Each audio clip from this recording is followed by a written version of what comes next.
Want to go deeper with lobbing Scorchers? You know, scratch under the surface, get down, even dirtier than we already get. Become a YouTube member. Sometimes things just get a little too spicy, a little too weird, and a little too loose for the general public. And you know, the people to see that are YouTube members. We're talking about exclusive bonus videos, the podcast after show, exclusive written content, and little bits and pieces of information before the unwashed masses know about it. As a member, you not only get access to all of this amazing content, you get a badge next to your name and a slew of amazing emotes to use, not only in our live stream chat, but also in our comments section. And yes, we do have an emote for Jesus Ferreira, Go Snack, and Paul Rothrock. This is the best way to help keep us independent and keep us building out this crazy YouTube brand that we call Lobbing Scorchers. Hit the join button down below or hit the link in the top of our description if you're on mobile to join the ranks and become a Lobbing Scorchers YouTube member. Good evening, everybody. Welcome into another episode of Under the Lights. Got a big show for you all planned this evening. Folks, the season is on the line once again on Saturday in the great state of Minnesota, where the Seattle Sounders will be playing Game 3 of their round 1 best of 3 series against the Loons after a 4-2 victory in Game 2 at Allianz Field this past Monday. We're going to be talking about that. We'll be previewing that a little bit. I don't really know how much there is to say preview-wise for that matchup. But we'll talk about it. We'll preview it a little bit. Cristian Roldan selected to the Major League Soccer Best 11. It was announced. We're going to talk about that at the top of the show. Congratulations to Cristian, first and foremost. But we're gonna react to that. We'll play some sound from Cristian from training yesterday, I believe. He spoke about getting selected to the Best 11, but also about the playoffs and this matchup with the Loons. So I thought it'd be a good time to let Cristian take the floor. We usually play the Schmetz presser, but I'm going to play the Cristian sound. We'll react to that as well. And then we got a couple of national storylines to hit. Atlanta United have hired Tata Martino. I'll give you guys my take on that. It was expected, but still a highly noteworthy return to Major League Soccer for Tata. React to that. And this one, you guys are not gonna believe this one. You're not gonna believe this. About to blow your mind. Luis Suarez got suspended. He crashed out and got suspended. Can you believe that? Can you believe that? He did. There's no precedent for that. No precedent for Luis Suarez crash out. So we'll talk about that. We'll react to that. And on that topic, it just came to my attention right as I was going live.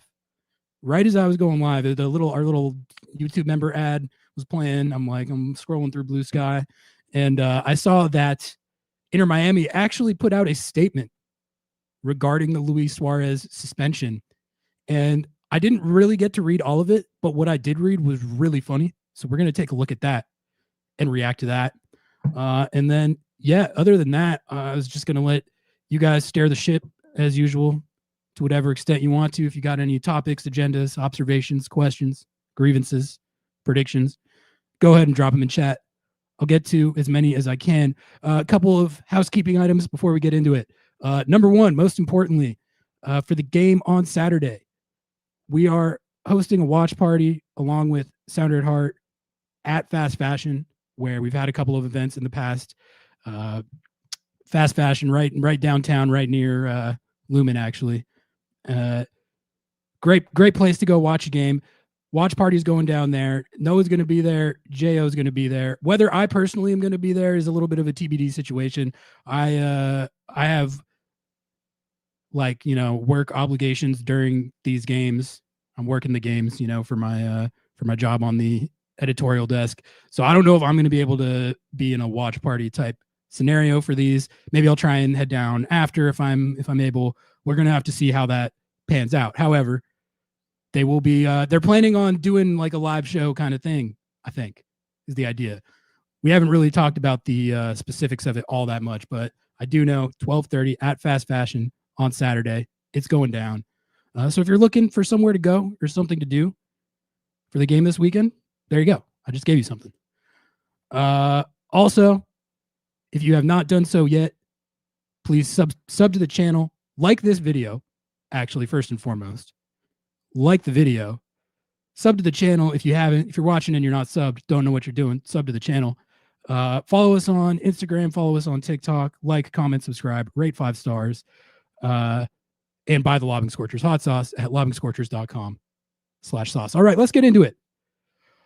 I wanted to start with this news that Cristian Roldan has made the MLS Best 11. We're going to take a look at the full Best 11 after I play this sound from training while we have people still trickling in here. Going to play Cristian's sound from training. Going to react to what he says, and then we'll take a look at the full Best 11. But right now, I'm just going to pull up this Cristian interview, and we're going to let this one rip. This is Cristian Roldan at Long Acres yesterday, I believe, reacting to his selection to the Major League Soccer Best 11. First time in his career, I believe. And he also talks some playoff stuff here. So we'll let Cristian take it away. Particular, we evolved as a team, and via the Sounders some FC of that was YouTube channel. Me evolving as a player, but subscribe to that I think channel. as a team collectively, I think this is a recognition of our team rather than just one player, and so really proud of the group all together. But obviously, being recognized is always a fun feeling. You said that you evolved this year, and in the video that the club put out of surprising you in the room there, you said, "I didn't expect a year like this." And I guess, going into the year, what were you expecting from yourself, and how did that change as you evolved? Yeah, I think as I grew into last year's role, it kind of carried over, right? The chemistry between myself and Obed, understanding that I'll probably be the one sitting as a midfielder, and so evolving in that role. How can I be a little bit more of a leader, a director at times, an enforcer? That's something that I think that I've really improved on. Ball together, right? Like when I talk about having the year, right? Being part of the national team again, competing against the very best in the world with PSG, Atletico, and then winning League Cup. I mean, altogether, right? The last 4 or 5 months have been quite incredible. Quickly, you said enforcer, and Schmetzer's used the term before last year. It feels like the team's too nice. Do you feel like that enforcer mentality has turned the team into a little bit less of a nice team this year? Yeah. That I think that was part of my job. I had discussed that a little bit last year of fouling more, of being savvier with the way we play the game, because teams will do that to us, and so taking some of the best players out of the game in a smart way is always important, and so that was definitely one of my goals going into this year, understanding that I'm going to be more of a defensive role, and how can I still impact the team off the ball. Cristian, statistically, you've probably had better years. I think 2022 comes to mind, but it feels like the overall body of work and how influential you've been this year, this could be your best year ever as a Sounder. What do you lie on that regard? Yeah, I think the eyeball test, right? Oftentimes we look at stats quite often, a little too much at times, and at times, right, the eye test, your effectiveness off the ball, your ability to recognize things at a quicker pace than most. Those things, you don't see on the stat sheet until you actually watch a game, and so understanding that piece, right? Like I definitely feel like this is probably my best year in terms of form, in terms of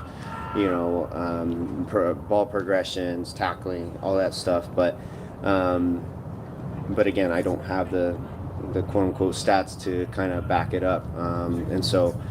My ability to still impact the game without being on the stat sheet is important. I think those players like Jackson, for example, probably don't get the recognition that Yamar they probably don't get the recognition they deserve.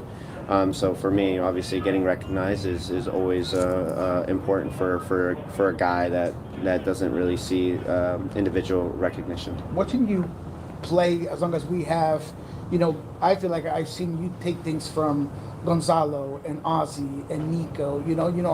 How influential have those players been to who you are now and this point that you reached in your career? Yeah, I wouldn't be here without those guys, right? I feel like my ball progression and Gonzo, being able to be direct at times with passing, definitely his body shape, Ozzy's tenacity, his ability to dribble out of pressure, Eric Freeberg, understanding his space and how smooth he was. Andy Rose's long balls. You take a little bit out of everybody's game, right? You talk about João Paulo, right? All those guys have been so influential to me. I've been battling with going back and forth between positions, but I know deep down in my heart I always felt like I was going to be a number 8 or a number 6. So understanding those guys, learning from those guys was really important and really the reason why I'm having success.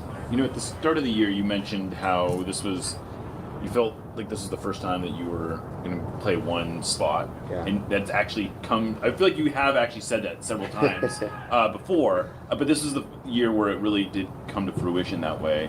How much has that helped you just to be able to focus on one position and not feel like you are just sort of filling holes wherever they pop up? Yeah, obviously I feel valued regardless of bouncing back and forth. And valued in the sense that playing one position, like they value me in that regard as well.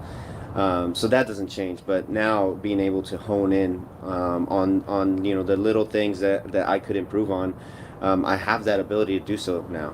I have the ability to watch a game back and being like, okay, well, I'm going to be in this position again. How can I improve in this scenario? And so overall, it just helps, right? It helps being stable in one position, being able to see the scenarios over and over again and how we get out of those situations. And important to build chemistry with our guys, right? Like I know Obed and how he's going to play, and how can I read the game based off other guys around me as well.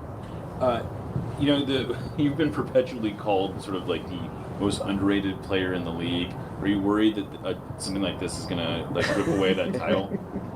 Yeah, it might get to my head. Might get to my head.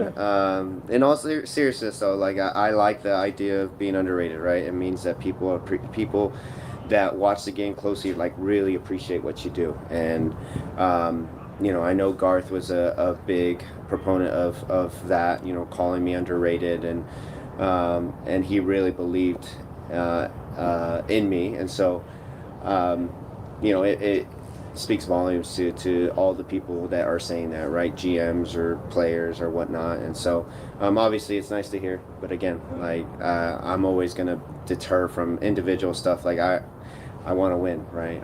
And that's always the reason why I play the game. On that note, Game 3 Saturday, what are the keys to getting the series win? Yeah, running in behind, really important. Something that we did really well in the first half. We struggled a little bit more in the second half. Getting guys in the box, right? When we crossed the ball, we had 3-4 guys in the box, easy every time. And really important against a deep 5-4-1. So recognizing can we be direct at times, right? We win second balls. It creates a little bit of chaos within the box. And then again, creating chances, right? We might not be as clean as we were in this game in terms of goal scoring.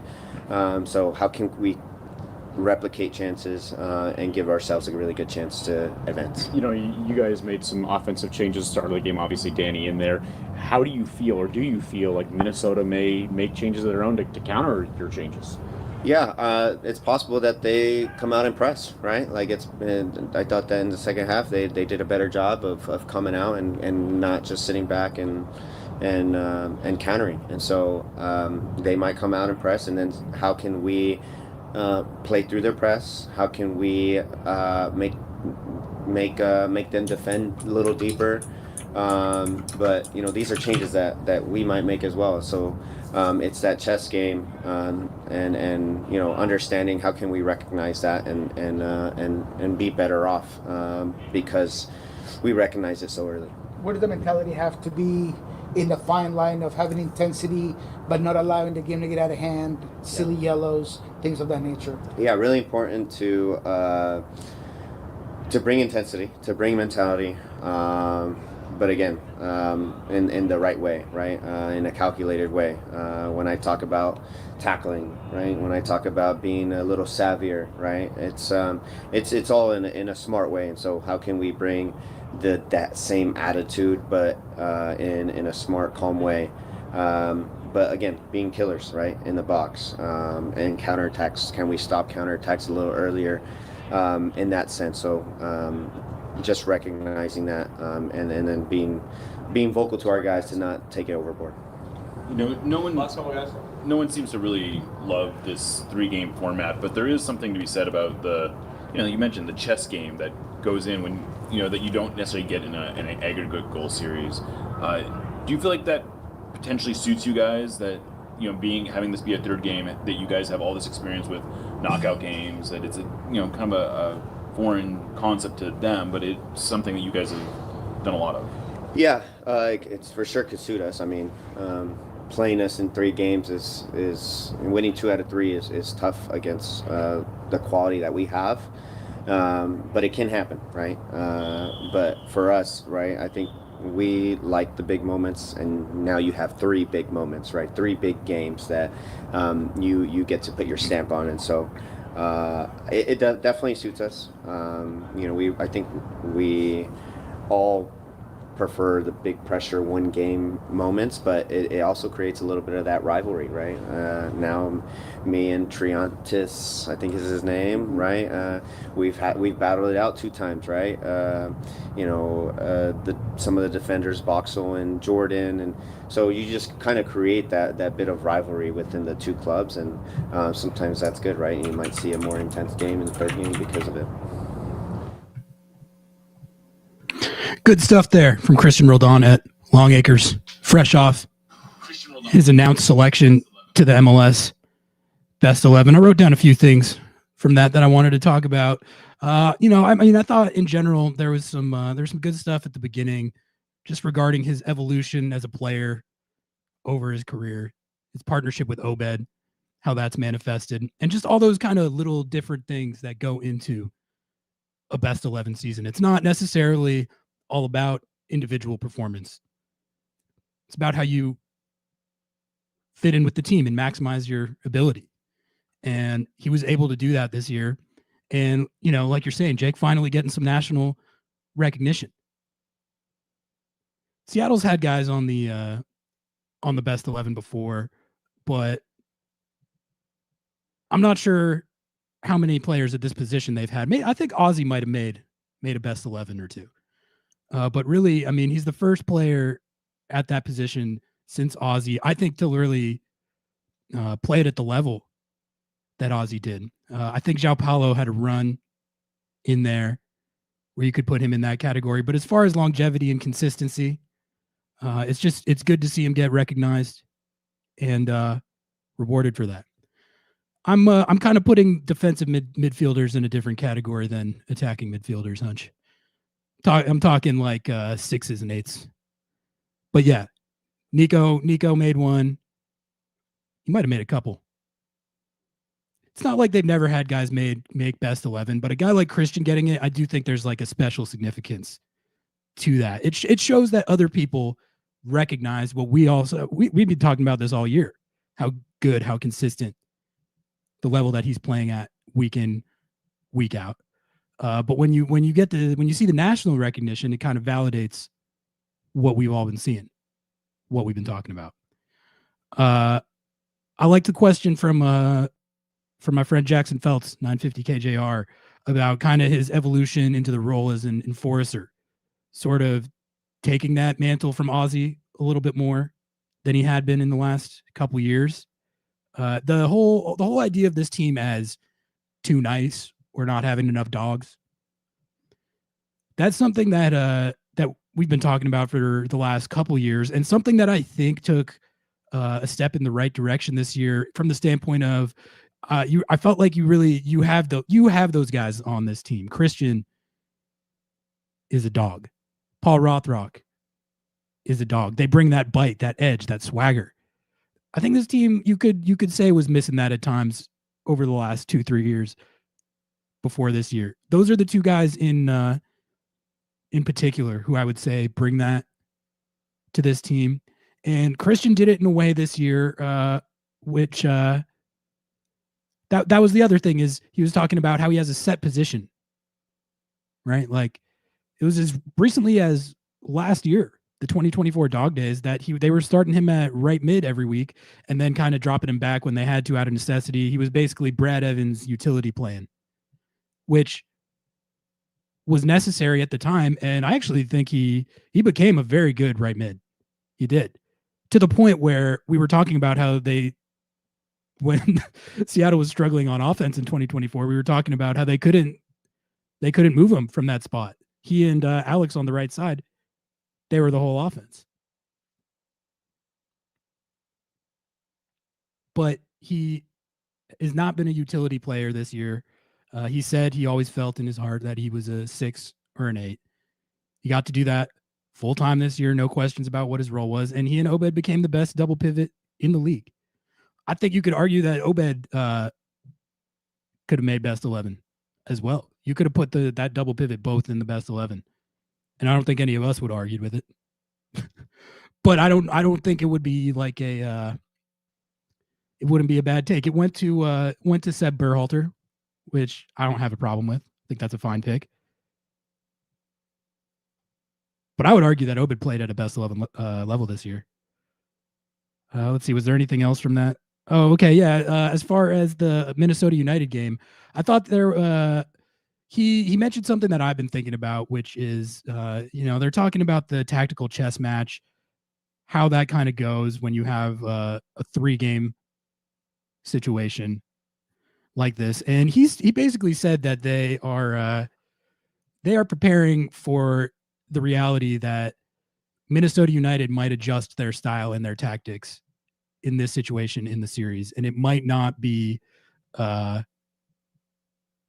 what we've seen from them predominantly in the first 2 games. He even said they're preparing for the reality that they might press a little bit, which let's calm down, Minnesota. I mean, we don't need to start pressing.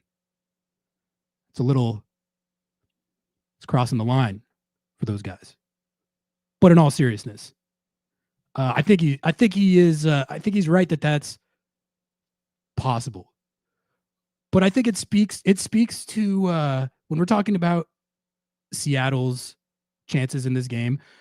I think there's ways that they are arguably the underdog as the road team, but I think there's ways that they go into this game with the upper hand from the standpoint of what you have here in this situation is you have a first game where it went how one team wanted it to go, which was a 0-0 draw in Minnesota in game 1 and a win in PKs. That's the outcome they wanted. They wanted to get that game to PKs where they know they have the advantage. That's by far the biggest way that they can skew this to their advantage, is to get it to PKs where they have Dayne St. Clair. The second game went how the other team wanted it to go, how Seattle wanted it to go, in that they were able to break down the low block,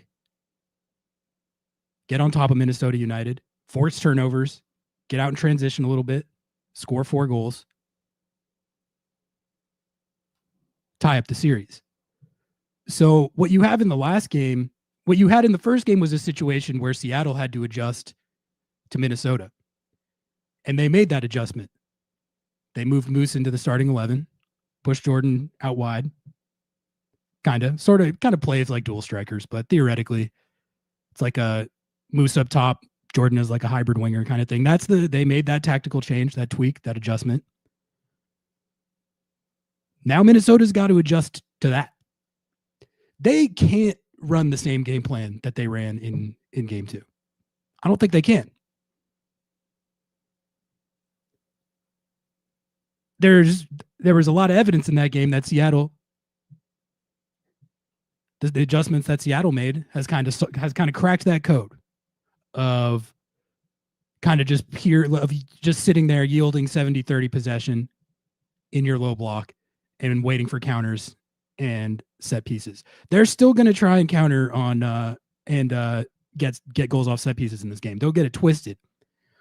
But I think Cristian is right that there's at least a chance in this game that they will play a little more proactively. They'll press on defense a lot more than they have been. They might try and have spells of possession, maybe. I doubt that.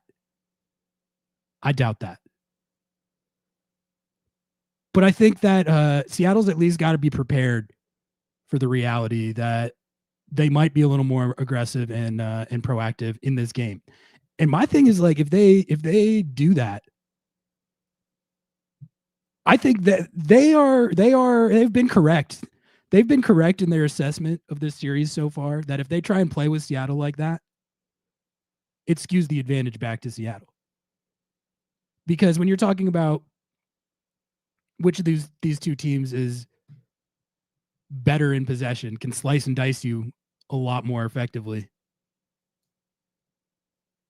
and has the weapons in attack to hang multiple goals on you.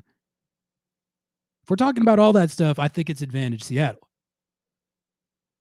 So I think it's a little bit of a catch-22 situation for them. They need to change how they've been approaching these games, even though it did work. It did work in game one. Maybe that's how they think of it. Well, we did it in game one at home. Let's try and do it in game 3 at home. I don't think, if I were them, I wouldn't come out like that,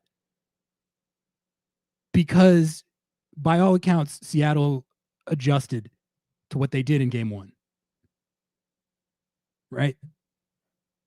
So they have to, if I'm them, I'm kind of saying that there's got to be a balance with that. They're probably going to come out with a relatively conservative game plan, but with their season on the line and based on how game 2 went, I think it could play out a little bit differently, and Seattle's at least got to be ready for that. And we'll see how it goes. I was saying on the post-game show that when they went down 2-0 and they had to chase the game a little more and started playing proactively, they looked a lot better. They looked like a normal team. Now, I will say that from the Seattle perspective,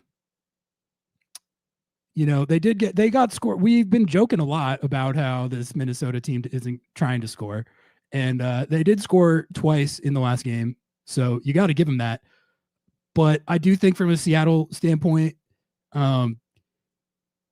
yes, if you gift wrap them the ball in the attacking third with acres of space in front of them, and your entire defense is scrambling back, isn't set, no one knows where anyone is, and it's just chaos out there like it was on a couple of these giveaways, then yes, they can score on you. They can run a counter, they can score on you.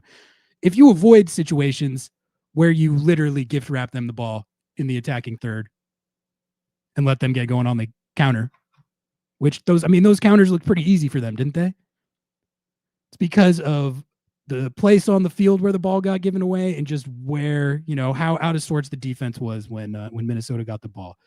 If you avoid really flagrant giveaways in really bad spots of the field like that, I have seen precious little evidence across these two games that team can score outside of those counterattack giveaway type situations or set pieces. I said on the post-game show that the counterattacking stuff is the only way they can score. That's not true. They can also score on set pieces. They're very good at that. That's their thing. I would argue Seattle's set pieces in this series have actually been a little better than theirs. A lot better. They got at least one goal off a corner kick scenario. But this is still one of, if not the best set piece teams in MLS history in the regular season. So they're going to try and do that. I actually agree with what you're saying right there too, Jake. They did it in game 1 from the standpoint of they got the end result. But you're right. Like the narrative that came out of that game, that it was like this virtuoso defensive effort to lock down Seattle. That's not really what happened. Seattle racked 2+ XG, but Danny Musovski missed 2 chances from point blank range that he hasn't been missing all year, honestly. And then they end up getting the shutout. But those 2 Moose chances, which I think were the best chances of that game, those came after Seattle made the adjustment that we're talking about. But fundamentally, I think you have a situation where going into any game like this in a multi-game series, there's going to be one team that can go in confident in their game plan and know what their game plan is, and one team that has to change their game plan and adjust. And in this situation, coming off that game 2, I think Seattle, I'm getting into all the stuff I was going to say in the preview section. So maybe I'll save this. But nah, I mean, Seattle, Minnesota is the one that has to adjust to Seattle in this scenario. It was reverse role going into game 2. It's reversed again going into game 3. And kind of related to that topic, what they were talking about with the format, you know, I've made my gripes known with this best of 3 format. And I still think I like the fact that they have to play this team again. They got to go to Minnesota again. It's a little just like this. I wish this was over after 2 games. I do feel like that. But I do think there is something to what they were talking about as far as the storylines and rivalries that can come out of a more elongated series. I think there's something fun to that. I've enjoyed this series. I honestly have, even though game 1 was one of the more frustrating Sounders games of the season, given the circumstances. The whole Dayne St. Clair emerging as the villain character, you know, he's annoying as hell, but it's like having a villain, I think, is fun. Cristian talking about the back and forth, the competition that he and Triantes have been having. Boxall versus Jordan. Like, this is good stuff. Like, it's a good chess match. And there's fun tactical debates to be had. I don't think there's many lineup questions from a Seattle standpoint, but it has given us storylines, fun characters, villains. They scored some really good goals in game 2, which I wanted to talk about that later, because there's been so much talk about how to break down a low block and if they could do it or not. I mean, I'm watching those goals back today. A couple of those were just a clinic in how to break down a low block. You can't do it any better. So really, if it's a situation where I think if the onus isn't really on you to come out and change anything and do anything much different. The only thing you need to do differently, you don't need to do anything differently lineup or game plan wise. You just need to not give the ball away, gift wrapped in the attacking third with a numerical disadvantage. That's what you need to not do. And if they do that, if they play to their relative potential, the relative level that they've showed in game 2 and throughout this season, and they avoid those catastrophic giveaways and individual errors, which have plagued this team at times this season. If they do that, I like their chances in this game at the very least, guys. Like, I really do. Sometimes I go into a playoff game and I don't feel like this. I feel like, man, if they win this, it's going to be pulling a hell of a rabbit out of a hat. The most prominent example of that to me I always come back to 2019 LAFC and how I felt before that game. Anytime I go into a playoff game and I'm not feeling like I like their chances, that game's like the gold standard of that. I didn't think they had any chance in that game. I think that LAFC team that year, it was probably just as good as the one they've got right now with Son and Bouanga. Carlos Vela had 34 goals, 15 assists that year. The goal contributions record. They had a plus 48 goal differential, which is one of the best I've ever seen in MLS. That LAFC team was rolling that year. Seattle was not quite as rolling, a little banged up. They had that game on the road, and they kicked LAFC's ass. And it was one of the best wins in club history. So that was a game where they went into it and I was like, this is not good. They're probably not going to win this. That's what I thought. I don't really feel like that about this game after how I saw game 2 went. Doesn't mean they're like for sure going to win. So, yeah, it doesn't mean they're for sure going to win. Nothing is guaranteed. But I like their chances in this game more than I have in some road playoff games over the years. I'll say that. Thursday night football is bad. Yes, I turned that on for like 5 seconds and I was like, I'm not. Why am I watching this? Why am I watching the Raiders against the Broncos? Why am I doing that? I stopped doing that very quickly. I don't know why you're watching that. Set the points record that year too. Yeah, this Minnesota United team is not 2019 LAFC. I was thinking about this recently too. Like I was thinking about this going into game 1. I was thinking about how that game was by far and away the biggest game of Minnesota United's season. And it's got to be one of the biggest games in their club history when you consider that they're still relatively new to MLS. They've been a much better team results-wise in recent years, but has Minnesota United won a trophy? I don't think so. Did they win Open Cup or something one year? Either way, there's not like a huge winning track record. So them making a playoff run this year with the season they had, where they had a pretty good season, there's a lot on the line for them. It's the biggest game of their season. And if that wasn't the biggest game in the history of their club, it was in the top like 3 to 5. Has to be, just because they're a pretty young team as much as any other reason. They just got in the league in like 2017, 2018. If you were ranking the biggest games that Seattle has played this season, where would any of the games in this series rank? Like, let's be serious.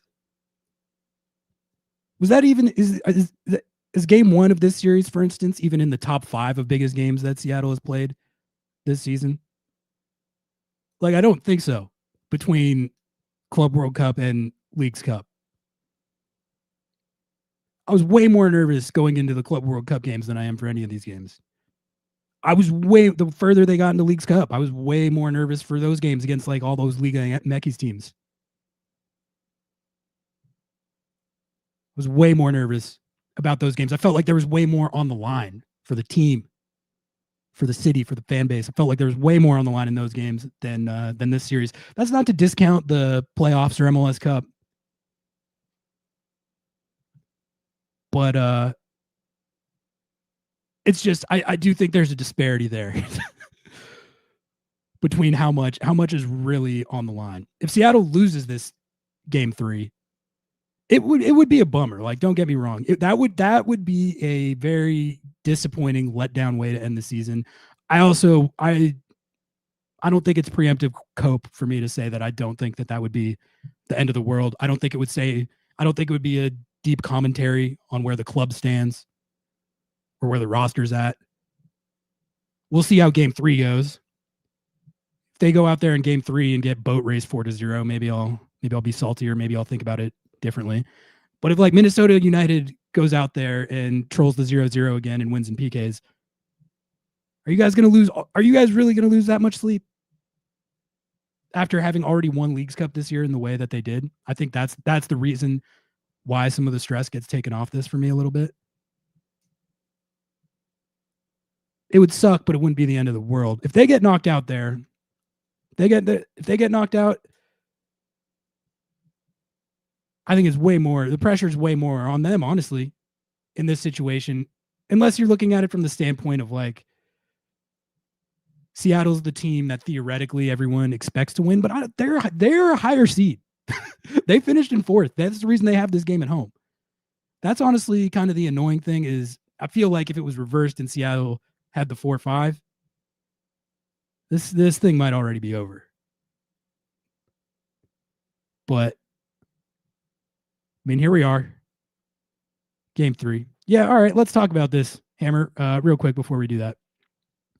CR7, best 11, let's go. Thank you for the super.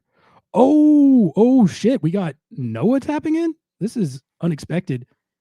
What's up, man? What's up, dude? Is my mic correct? You probably texted me that you were going to do this, but I wasn't checking my phone. So I just dropped it in chat. I was like, okay, maybe I'll pop in here.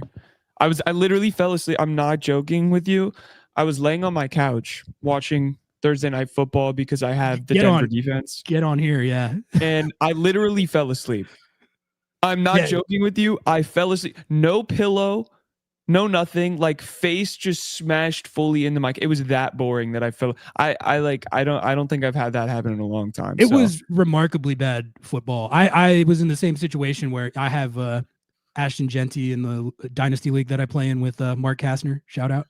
So I was like, oh, I'll watch that. See if Ashton gets some work, gets in the zone a couple times. He got a touchdown, and I was still like, I'm not doing it. Yeah, like this is actively the worst possible game ever. But yeah, speaking of the worst possible game ever, Game 5 in Minnesota.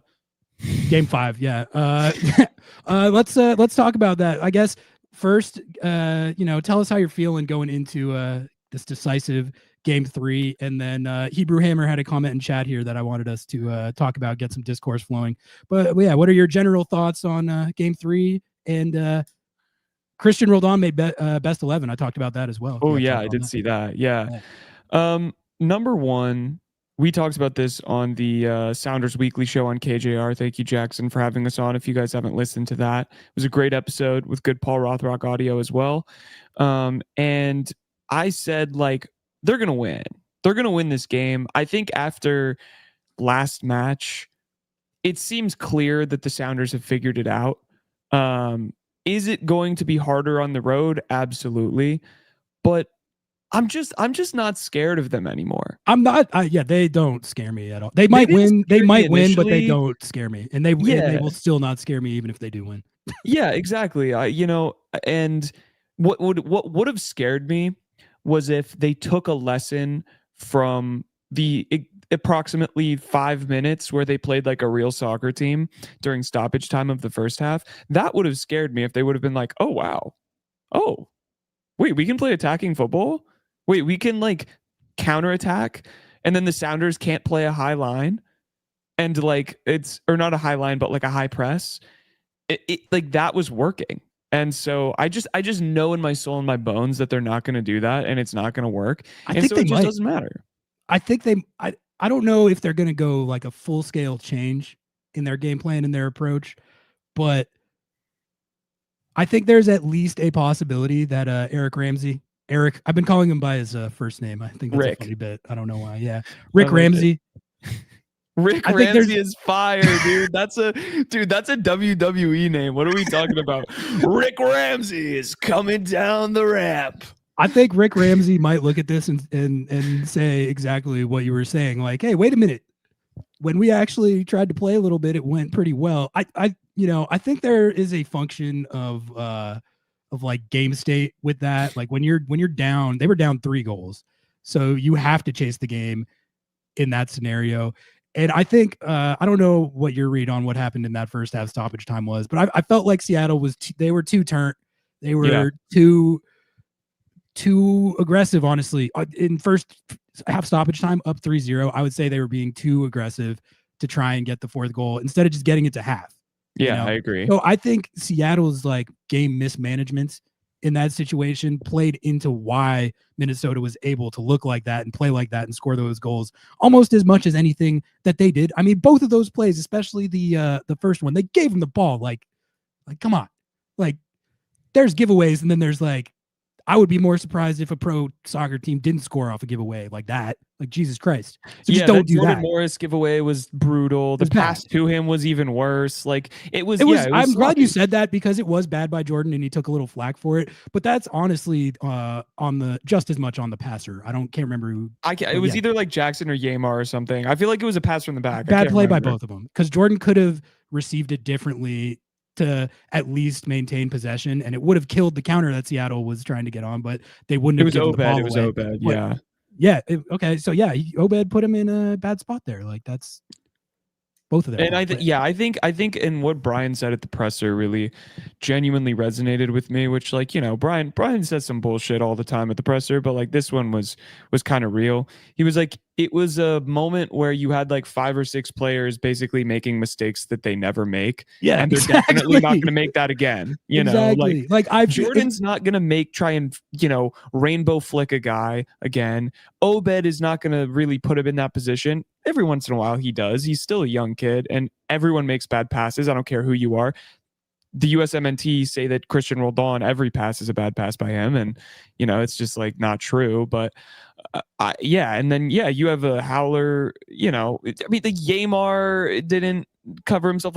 It's just like, it happens. Like Obed and Jordan are 2 guys that, generally speaking, I trust and have confidence will not make game-changing, egregious errors like that. These are not players that have a track record of that. It happened in this last game, but if I'm talking about my confidence level that they cannot do that in game 3, I feel pretty confident that if that anything like that happens in this game, it's not going to be like a repeated issue. Yeah, I mean, I don't see how that would come up again. It really was like a frantic 8 minutes. It was, and like, I'll even hand it to Minnesota. Like, they seized on the opportunity. They could clearly tell, and it seems very clear that Eric Ramsey went into a game plan, and that was the game plan. And they executed on the giveaways that the Sounders gave them. That's what they've been doing all year to be successful, was taking the opportunities that they do get. So if you just don't give them those opportunities, it's fine. And I think what like changed my mind about the whole series, and frankly about like our playoff chances in general, that first game in Minnesota, I was like, oh my God, please just lose the second game. I'm done with this season. I can't watch this. This is brutal. They come back and they play the soccer that they've wanted to play all season, and it looks amazing. It looks amazing. It looks even better than I've ever seen it. Like the way that they were playing the dual striker setup, the way that Obed was getting forward in this, like, it was like a secondary channel that I've like never seen the Sounders access. The look that they ended up having to run kind of by necessity freaking cooked. It cooked. Like, that was one of the better attacking performances of the season. The goal where Cristian headed it to himself into space and created, I think that was Jordan's goal, that Jesus Ferreira. So many guys did such good stuff on that play, starting with Cristian winning the ball and putting it into like a dangerous area and getting himself close to that primary assist zone. Brilliant movement by Jesus Ferreira to see that space in the middle of the box, slide into it, and then meet Cristian's pass with the header, and then he heads it down just towards the goal, and then Jordan's right there for the tap in. He's in the right spot as well. That is a goddamn clinic in how you break down a low block. That is how it's done. Like, you cannot do it any better than that. And I think you could say that about a couple of the goals that they scored in this game. So all that stuff is reasons why I feel pretty good going into this game as well. Did you have a thought you were finishing there? I kind of just... No, it's okay. I was just going to say, I feel like if they can play like this, it's like, why not go and win the whole thing? Do you know what I'm saying? Like, they have the firepower. They have the capability to play against just the most toxic defensive team. If you can do that, I mean, yeah, why not? Why not just keep going? Like, so I feel a little bit more excited is all I was going to say. And we have played 1,000 games though, and I am tired and I am ready for the season to wrap, but I'll take a I think, I'll take another trophy. Well, okay. Like, I'm not going to complain, you know, so like, that's a good segue. That's a good segue. Let's talk about this from Hebrew Hammer. He says, I don't align completely with your take that it's house money because we won Leagues Cup. And this is something that we've been talking about. Like, to what extent are the playoffs house money, if at all, because of Leagues Cup? And I've not been saying that I think it's fully house money and what happens in the playoffs doesn't matter. That's not what I'm trying to say. But I do think there is an element to me, and I'm just telling you how I feel. Like, you know, you can call it preemptive cope or whatever, but there is an element of this to me that I think it's not just Seattle. Any team that wins one of two tournaments, CONCACAF Champions Cup or Leagues Cup, you lessen the pressure of the playoffs, because by definition, if you've won one of those two trophies, you've won a continental tournament against Liga MX teams, and in the case of CONCACAF, you got to play like Central America stuff as well. You've won a continental trophy. You've gotten into CONCACAF Champions Cup, that's a goal of every team going into every season. And in this case, they get a bye for CONCACAF Champions Cup, which is huge. Mm-hmm. You can't tell me. I'm sorry. Like, there's just no scenario you can tell me that if they lose this series to Minnesota, but all of that stuff is true, that it wasn't like a good, successful year. Like, I don't see how that's cope. I think that is what you earn. That is what you earn by winning one of those two tournaments. Is you earn the right to look at the playoffs and say, you know what, we want to win this. Like you said, I'll take a trophy. Like, if we get one, that's good. But you earn the right to be able to say there is less pressure on this for us than there is for a team that hasn't won anything at all this year, like Minnesota hasn't. So I mean, do you see that differently? We've talked about it, but I feel like that it sounds like I said, preemptive cope, trying to sort of get out in front of like, oh, if they lose, I don't care, it doesn't matter, already won Leagues Cup, whatever. But I don't think that's what it is. I think that's the reality of what you are afforded the opportunity to earn by playing in those tournaments, and then what you get from winning it. I do think there is a lot to that. Yeah, I agree with you. It's house money, man. Like, if it's not house money, then it's my personal contentment. We've played 50 games this season. We are running on a tank that halfway through this season, like, everyone was injured. We've lost one of our DP. Like, there's so much that has happened in this one season that has been exciting and narrative and interesting and fun. And like, we've done things that we've never done before. Well, we were in the Club World Cup before, but this felt different. This felt like this felt very different. And we played teams that we've never played before, and we adjusted and looked like a team that was attacking and incredible. And like, I think that on all of my barometers for what a good season is, it's you play enjoyable soccer, you have really memorable moments, and you win a trophy. You don't need to win every trophy. I know that there's greedy people out there. I wouldn't mind winning every trophy, but if you win a trophy, you've done what you set out to do. And the way that they won League Cup was emphatic. It was insane and beautiful and poetic and like in the face. We have Paul Rock, and then he scores the. I mean, like the content that we got out of it was, as far as that goes, like we cannot ask for anything more than what they did this year. Like this, that's why it feels like gravy to me. It does. And to me, like, I obviously every single year want to win MLS Cup. Is it my number one trophy, number one priority? I guess I'll ask you this question. Like, yeah, I want to win it, but like, we have bigger ambitions. Being able to win Leagues Cup, a lot of people don't care about Leagues Cup, which we've been on the record as saying we actually enjoy it.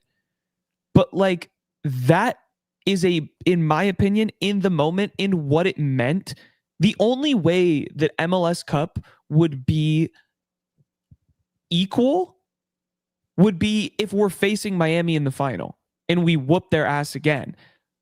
But like, I just don't know what else would be more exciting than the way that we won Leagues Cup. Well, in this scenario, to me, it ceases to be about Leagues Cup itself and how much weight you do or don't put on it as a trophy, or how much significance you put on it. Like, it's like you said, it's the way that they did it and who they did it against, and the fact that they did it in front of 70K at Lumen Field. And then you throw on top of that all the storylines with the Paul Rothrock press conference and the jersey stuff, the what's it called, the vlog that we were able to do off of it.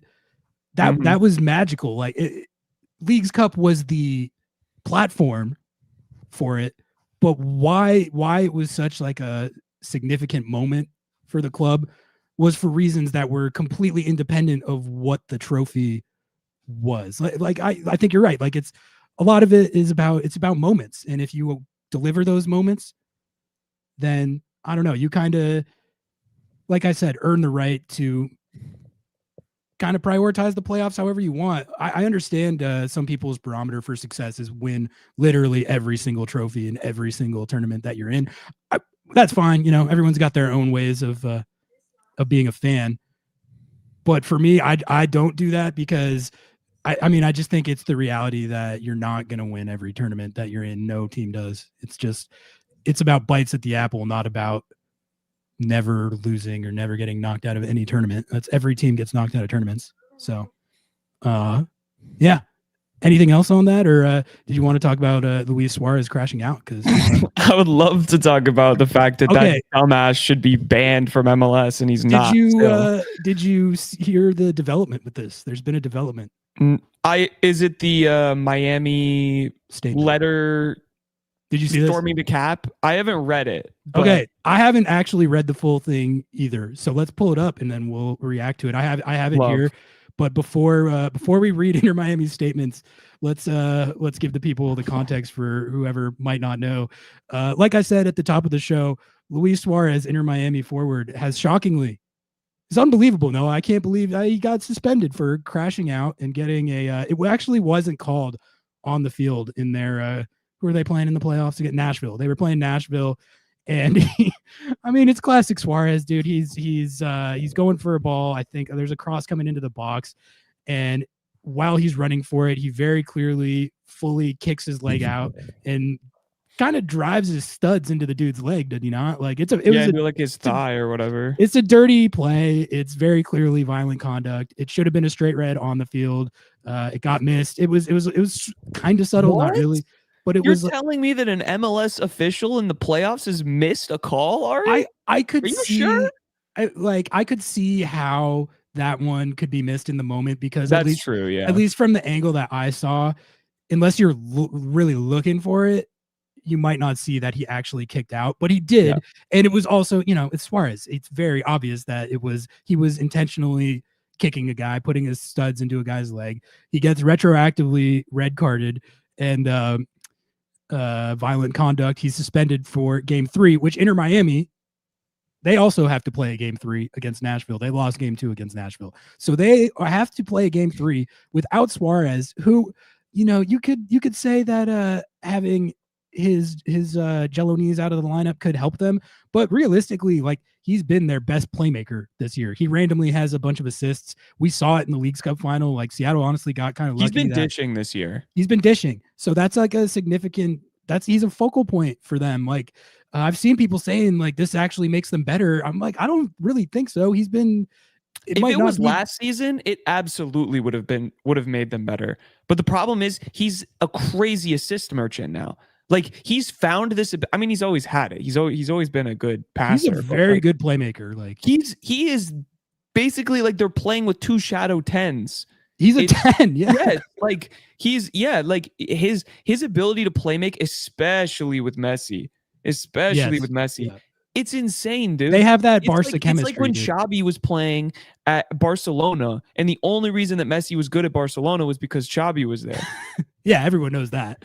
But all right, so first of all, read the statement. I have a bev. I need to get my bev. Well, I'm not going to read the statement until you're back with your bev, because he's got to hear the statement. Oh, okay. The bev was right there. The bev was right there. It's okay, but like, fall asleep. First of all, 8 p.m. Red Bull. Fuck it. This whole idea of a team giving a statement on a red card. Have you ever seen that?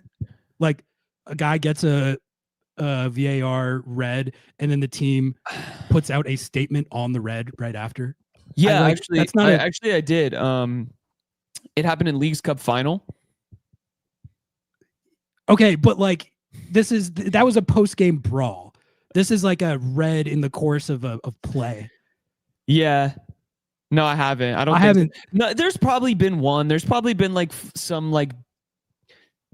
I bet you like the Montreal Impact have it might have happened. It's not typical protocol. You usually either appeal it. That's your statement. If you disagree with it, you appeal it. Yeah. Either gets accepted or denied. I've never seen a written statement about a red card. Let's see what Inter Miami had to say about this red card to Luis Suarez.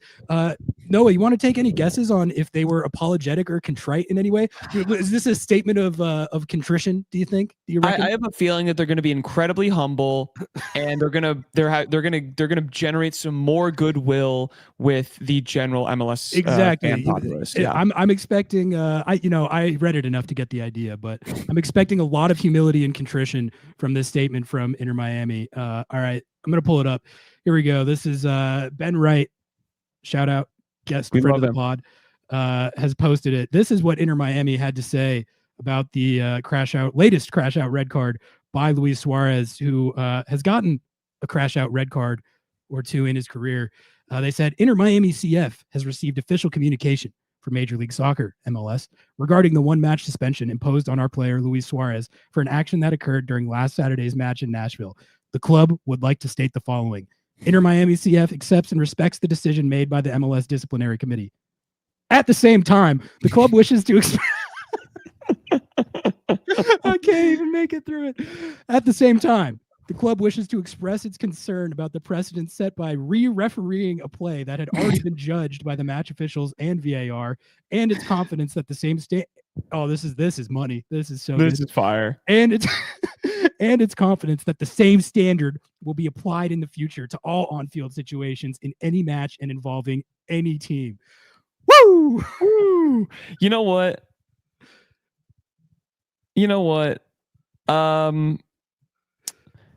I think it's what it's giving to me, Ari, is toxic girlfriend, where she's like, yeah, I'm sorry that I cheated on you, but you're the one who made me feel bad, and like I had to do that, and like in the future you need to treat me better so I don't cheat on you anymore. That's what it sounds like to me. It's so like that whole last part of the statement it's just really I don't think I've ever seen stupid, bro. That's the whole point of the disciplinary committee, is to review the refereeing decisions and make additional or less of a judgment on suspensions or calls or whatever. That's been happening forever. It happens in every league. There's tons of precedent for both the on-field officials and VAR to miss a violent conduct offense like this and have the red get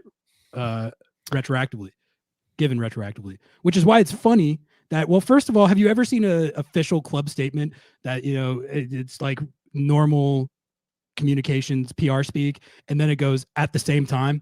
But yeah, there's tons of precedent for it. And I just like the statement isn't even good. Like you would think they're probably spending like millions of dollars a year on these so-called professionals down there, and this is what you cooked up. Like it wasn't even good. They want to overturn Roe v. Wade, and they're like, yeah, we respect it, but we don't like it. Well, it's they're it's I think they're trying to do the like we're getting targeted because we're Inter Miami thing, but it's like you guys have Luis Suarez on your team. Like this is what happens. It's like what do you think? Why do you really think you're in the? Why do you really think you're in this situation? Why do you really think that? Is it because that the MLS disciplinary has it out for you and they're just hunting game footage trying to find random violent conduct reds to try and stick it to you? Or is it because you have Luis Suarez on your team? The idea that Inter Miami has been unfairly persecuted and targeted by MLS is one of the most laughable ideas that I've ever heard in my life. If their evidence for that is the suspensions they got after the post-game brawl in Seattle and this suspension to Suarez for a violent conduct red against Nashville, both of those are entirely self-inflicted situations. Also, how is it possible? He got off so easy. So easy. How is it possible that they look at that brawl in the Leagues Cup final here and they still feel like that they got victimized by that? Like it was a both sides issue and they were unfairly targeted and persecuted. The level of self-delusion required for them to think that is staggering. I can't fathom that. I don't get it. And frankly, I think that they should be happy because you have 4 DPs. Yeah, exactly. You're not being investigated. Why do you have the gall and the audacity to make a statement like it's not politically smart? It's not like you're telling me you're trying to pick a fight with the league and trying to fight, because internally I'm sure they're also trying to pick a fight with the league for various other things. Like they seem like the type of club, they seem like the type of organization that thinks they're bigger than their boots. And brother, let me tell you what, at the end of the day, if MLS doesn't like one thing, it's for you to challenge their power. And it makes no sense to me. Yes, absolutely. You want referees to get it right on the field. You don't want to feel like you have to constantly be looking behind your back like you're going to get an extra suspension. But he committed the foul. It's on video. Yeah. It's like if a player did that to one of your players, put Messi in the shoes of whatever random Nashville, no one knows any of the Nashville players. Sam Sturridge, other than that, no one knows any of the Nashville players. Who gets kicked in the Haney balls? Mukhtar eraser. Haney Mukhtar, okay, yeah. So, who random guy gets kicked in the balls? Okay, Inter Miami's like, this is actual. We're being persecuted. We are victims. And then let's say Messi was on the receiving end of a kick to the balls and nothing was done about it. You can't tell. There would be riots in the streets. There would be 7,000 of the most annoying Twitter users you've ever seen in your life commenting on every MLS post. Inter Miami would have a statement. They would have Jorge Mas would go on hunger strike. Whoever did it would get excommunicated from the league. So I'm kind of confused as to how they think that this is some sort of like. They're such babies. They're such babies. It's wild. Like I thought their response to the Leagues Cup brawl was, it's not how I would have recommended responding, but that was a crazy situation. Like not many clubs have been in a situation like that, but clearly they're making a leap here from thinking they got persecuted for that, which it was the fact that still gets talked about in some circles as like that was a both clubs thing. I don't know what we're talking about. Yeah, no one was unfairly persecuted for what happened with that. Also, he stayed on the field. He didn't get sent off. He spit on a guy. He did spit on a guy, and he was racist. He is racist. He spit on a guy. Like, it's just that I would call that a self-inflicted situation, just like I would this one. But it's also like it's not that crazy a punishment. It's a 1-game red card suspension. And he didn't get sent. Like, they had the advantage in the actual game and didn't even make it count. So it's just, again, it's another, like, what are you actually complaining about? You lost that game on your own merits. And now you're salty that you got caught cheating and you still couldn't even close out the game. Like, that's embarrassing. And you got to put out a statement about it. It's the entitlement, man. The entitlement is ridiculous. And I cannot wait. To see Inter Miami get absolutely rug pulled by Leo Messi. It's going to be incredible. I can't wait. Like he's going to retire or leave the club, or like once he leaves, what are they? Yeah, he could finish his career there, and they're still going to answer that question at some point. He's 37. It would be really funny if they like retire the number 10 or something. You want to take a look at the playoff bracket? Let's do it. All right, God, the Chicago Fire, man. We could redo our brackets, I guess. I mean, we can just look at it and see if there's anything that's catching our eye so far. There's really not all that much that's decided other than that LAFC and Vancouver both swept their series. Both Austin and FC Dallas, Texas teams, they're out of there. That's going to be the most interesting game of the second round. Yeah, let's talk. Okay, let's talk about that. Like, who do you think's got the edge there? Who's the favorite there?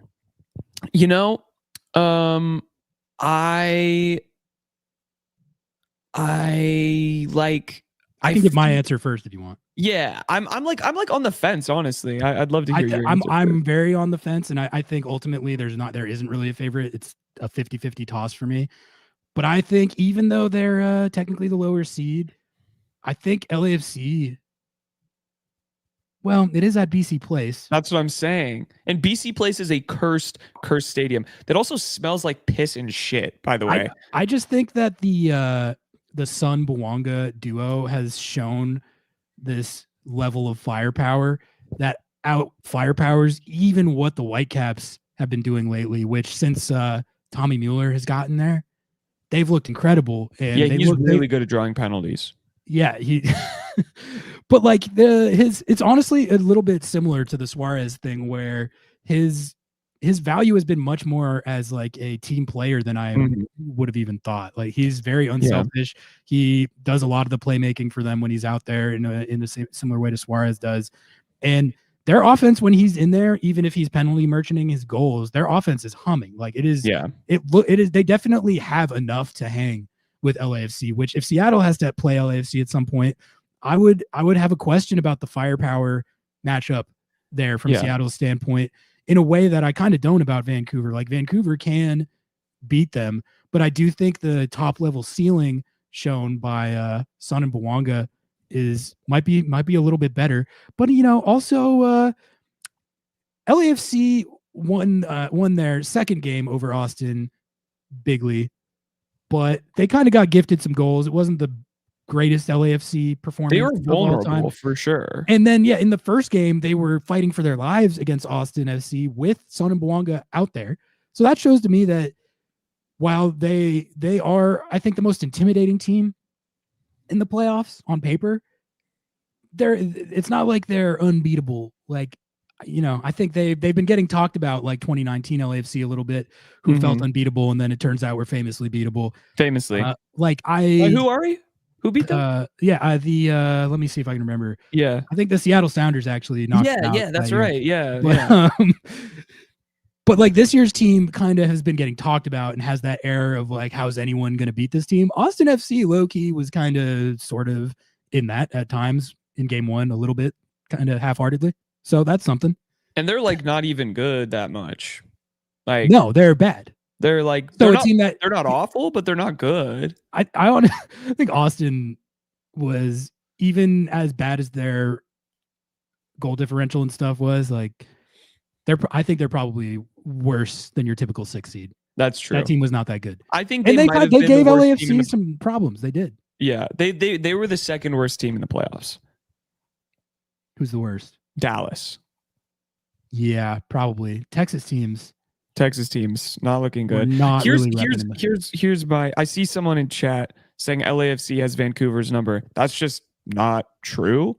LAFC hasn't beaten Vancouver this year. They drew 2-2, and they did in the days before Vancouver got good. And then Vancouver won at BMO in June in their last matchup. Now I'm looking at the lineup here. That was in the Giroud days. And obviously both teams have changed, but I'm looking at this. I'm looking at the Whitecaps lineup, and like they beat them with nobody. Like that, they had nobody, man. Like Sabi scored their goal. Like that's crazy. So I don't know. I think this is going to be this could potentially be the best game of the whole it's gonna be a banger. Like we should do like a watch along for that. Yeah, that's gonna be so good. Because for me, I think that LAFC will be able to do it, but on the flip side, Vancouver is just getting healthier. Yeah. They are getting better. They look incredible right now. They're in better form. They're back to what they were at the beginning of the season, and they have different personnel, and it's crazy. And it's very clear that they have the coach of the year, in my opinion. The fact that who won it? It was the Philly coach, right? Bradley Carnell. Bullshit. That's bullshit. You're telling me that Jasper Sorensen, that's his name, right? Yeah. You're telling me that man didn't win Coach of the Year? I don't know what kind of woke nonsense went on in that voting. It's East Coast bias on that. They would the coach of the Vancouver Whitecaps, the Seattle Sounders, or Portland Timbies will never win Coach of the Year. It's just ever. It's Ari. It is ridiculous. It's ridiculous. And he has been coaching his ass off. And Bradley Carnell with the Philadelphia Union, who he walked in to a fucking diamond encrusted roster, and no one wants to talk about that. No one wants to talk about how he walked in on like a basically already fully set roster. Well, it wasn't considered a diamond encrusted roster when he took it over, but I do think it became pretty clear pretty early in the season that it in fact was a very good team, very good roster that underachieved a lot last year, more than it was about like them not being good or not having talent. They spend some of the least money in the league, and that Ernst Tanner guy is just a freaking guru. He builds their team. He knows what he's doing. Ernst Tanner should get executive of the year every year for what he does for that team. But whoever the Union's coach is at any given time, like I don't know how much that even matters. No, if Jim Curtin was still there, they probably would have had the exact same season.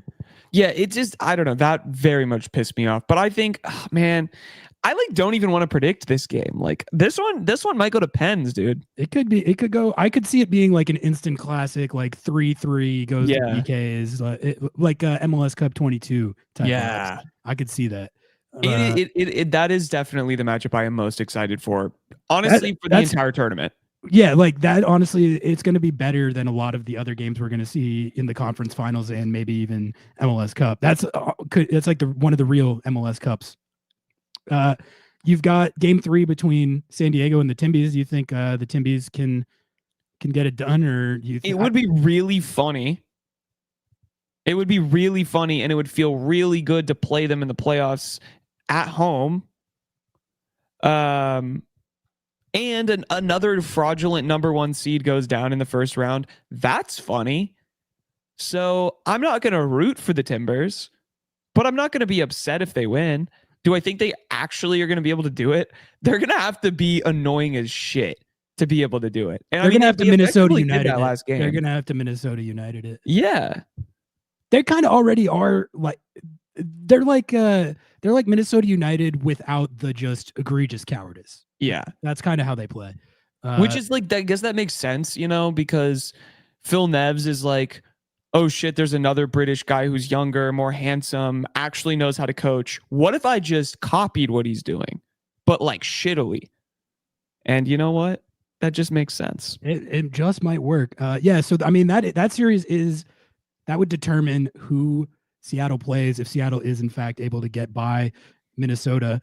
And I mean, we've talked about it going into the playoffs. The bracket broke favorably for Seattle in that way. When I look at it, you've got a San Diego team who is going to be favored to get by Portland, but who they frankly have not looked that good in the playoffs and haven't looked that good.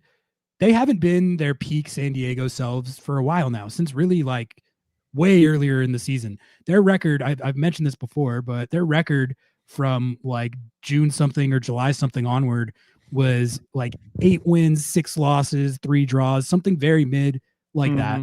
So they were already looking more like a 1.5-ish points per game type of team than the like 2 points per game type of team they had been playing like earlier in the season. They had all the Chucky drama.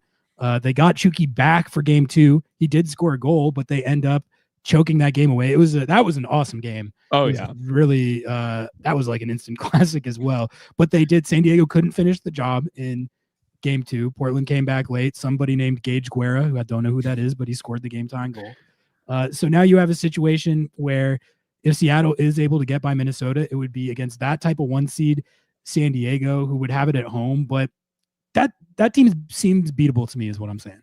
Like, yeah, no, I agree. If Seattle had to go to San Diego to play them in the first conference of all, hell semis, yeah, we're going. Are you kidding me? Yeah, hell yeah. But also, like I don't think it would be a very hard game. San Diego beat Seattle's ass way early in the season in San Diego, but that did happen. I would argue that Sounders team was, I mean, not even anything. That was a completely different team that took the field that day than the one that was literally 40 games ago.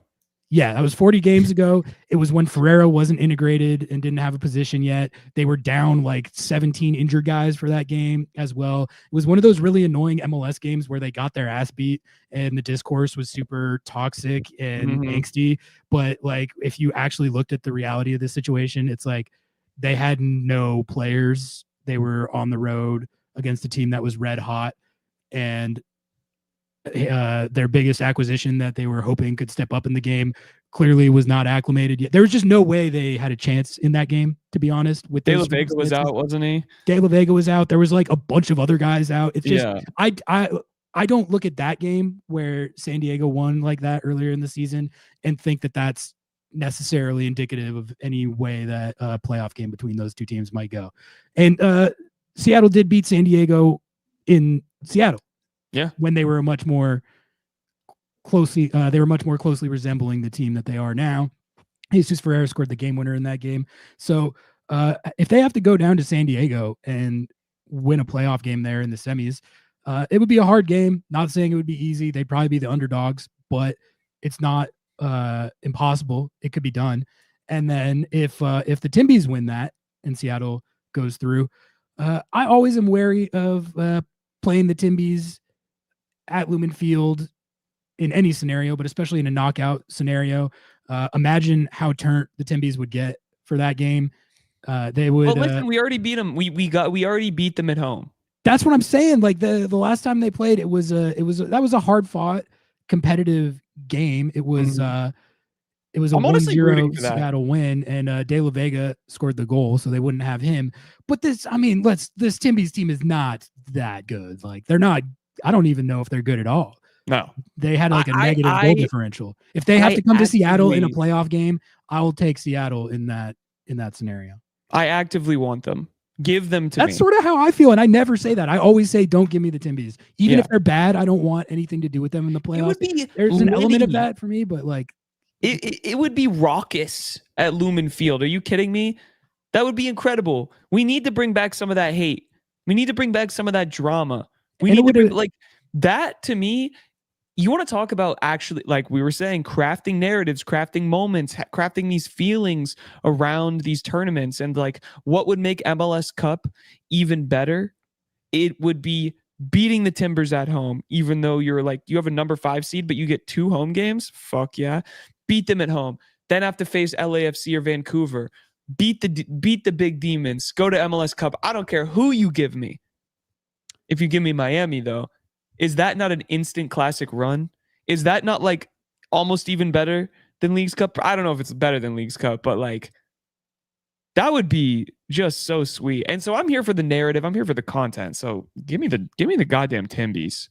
All right. Well, let's while we're doing this, why don't we just keep playing a little hypothetical? Yeah. Let's say that whether it's San Diego or Portland, let's say Seattle gets to the conference semis and they beat San Diego or Portland, and that would mean they would either have to go to Vancouver or LAFC. How would you feel about a matchup against either of those teams? Would you feel like that's chalked from the jump, or do you think there's a chance that they could make that a real competitive game?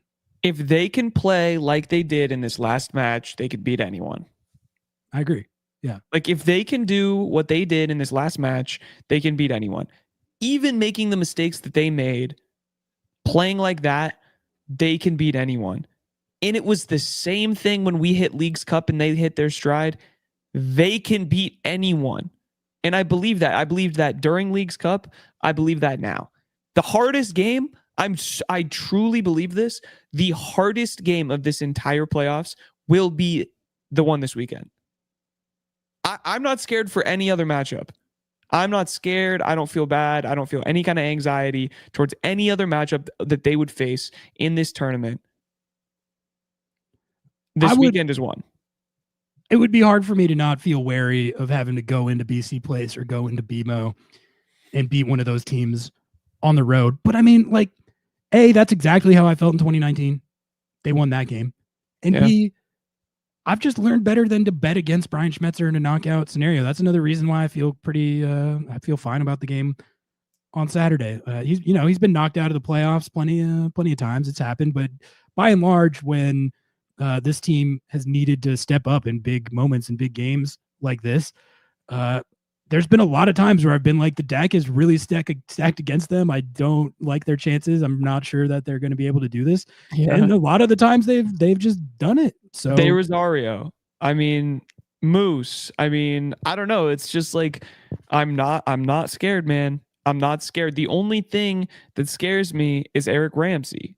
And like I'm not even as scared as I was anymore. You know, like I'm checking under my bed for ghosts still, but like I had the Ghostbusters come through. And I'm not that scared of Rick Ramsey anymore. yeah, dude, Rick Rams. Or Dayne St. Clair, frankly. I was watching the goals back today, dude, and he was kind of like, he was how did bungling he it out win there. goalkeeper of the year? There was, and he made best 11. There was chances for him to save at least a couple of those, and he didn't. Like you would think the goalkeeper of the year, best 11, might have gotten a hand to. He got a hand to the first Obed one, and it got by him. And then the last Obed one too, didn't it look like he kind of had a chance to get there? I don't know. Yeah, he like. I mean, he didn't have a good game. He did But not have a good game. He didn't have a good game. No. What? But he's rattled, man. I think their whole team is probably not as rattled as they would have been if they hadn't gotten the 2 goals. But I was talking about this earlier, right before you hopped on. It is fundamentally a situation where it started out where Seattle had to adjust and adapt to Minnesota. But this game at its core is a game where Minnesota now has to adjust to them because Seattle made their adjustment and it worked. Mm-hmm. So like that, if you're kind of, if you're sizing these things out and trying to see who has the advantage, that's the type of stuff that I kind of look at is who's in the front foot from like a game planning and tactics perspective. Coming off game 1, it was Minnesota, no question about it. They got to PKs and got the win, and their game plan, we were talking about, it didn't really work in the sense that they gave up the Moose chances, but they got the result they were looking for. Yeah. But then Seattle did the same thing in game 2, and now the onus is kind of on them to show, I think, that they can stop the adjustments that Seattle made. That which they clearly can't. Yeah, like it was a different look. It was completely different than anything we've seen this year. And it just played so good. And like, dude, Obed should have had a hat trick. You're letting Obed Vargas score a hat trick on you? The Mr. Deflected goal merchant? I'm just saying, man. That was a vintage deflection that he had. You unlock you're unlocking even more of Obed Vargas. You're cooked. You're cooked.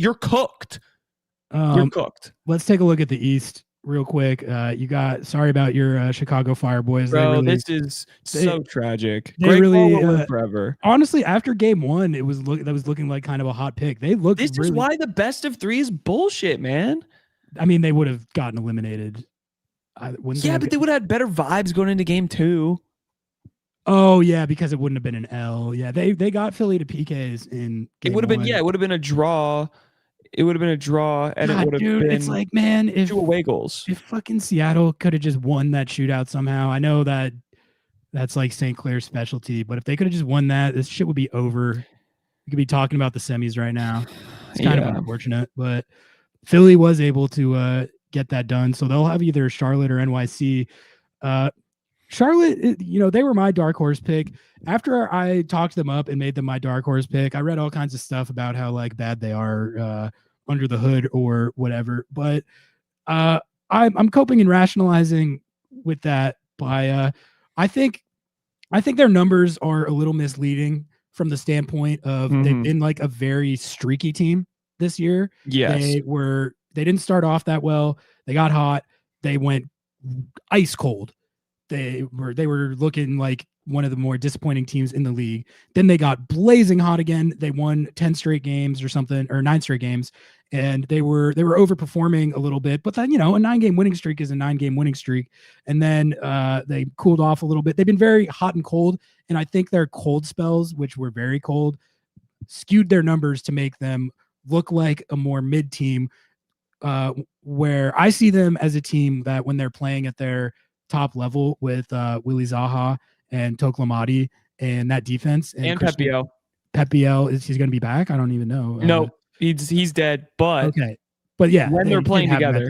But then you also Christian Kalina he was goalkeeper of the year last year, and he's a good penalty keeper. I mean, I don't know that for sure, but I've seen him win a couple shootouts for them, so I'm assuming he is. So I still think, even though their underlying numbers aren't good, they have attributes of a team that can be successful in the playoffs. More than people are talking about. I think they're getting dismissed by the pundit class, but I'm gonna stick to my guns on that. However, they very well could get eliminated by New York City because I know Seattle looked pretty good against NYC on the road on decision day, but NYC's they're pretty good. Like I think that that win was, like we talked about, that was an incredibly good win. Yeah, that was a great win. That's not a win that you could say horrible things that happened in the game. That NYC win on decision day is not one that you can say like doesn't count.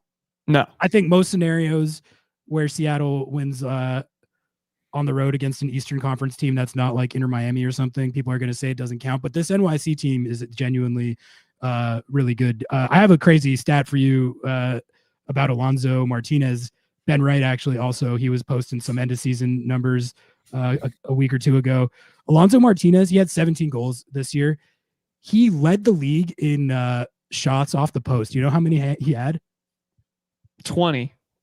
9. Damn. 9 off the post, dude. He could have had like, say even 3 or 4 of those go in. He has a 20 plus goal season. He also had the most missed big chances in MLS, which I don't really understand what a big chance is, but it just he had 17 goals and he could have had way more with just some better finishing variance luck.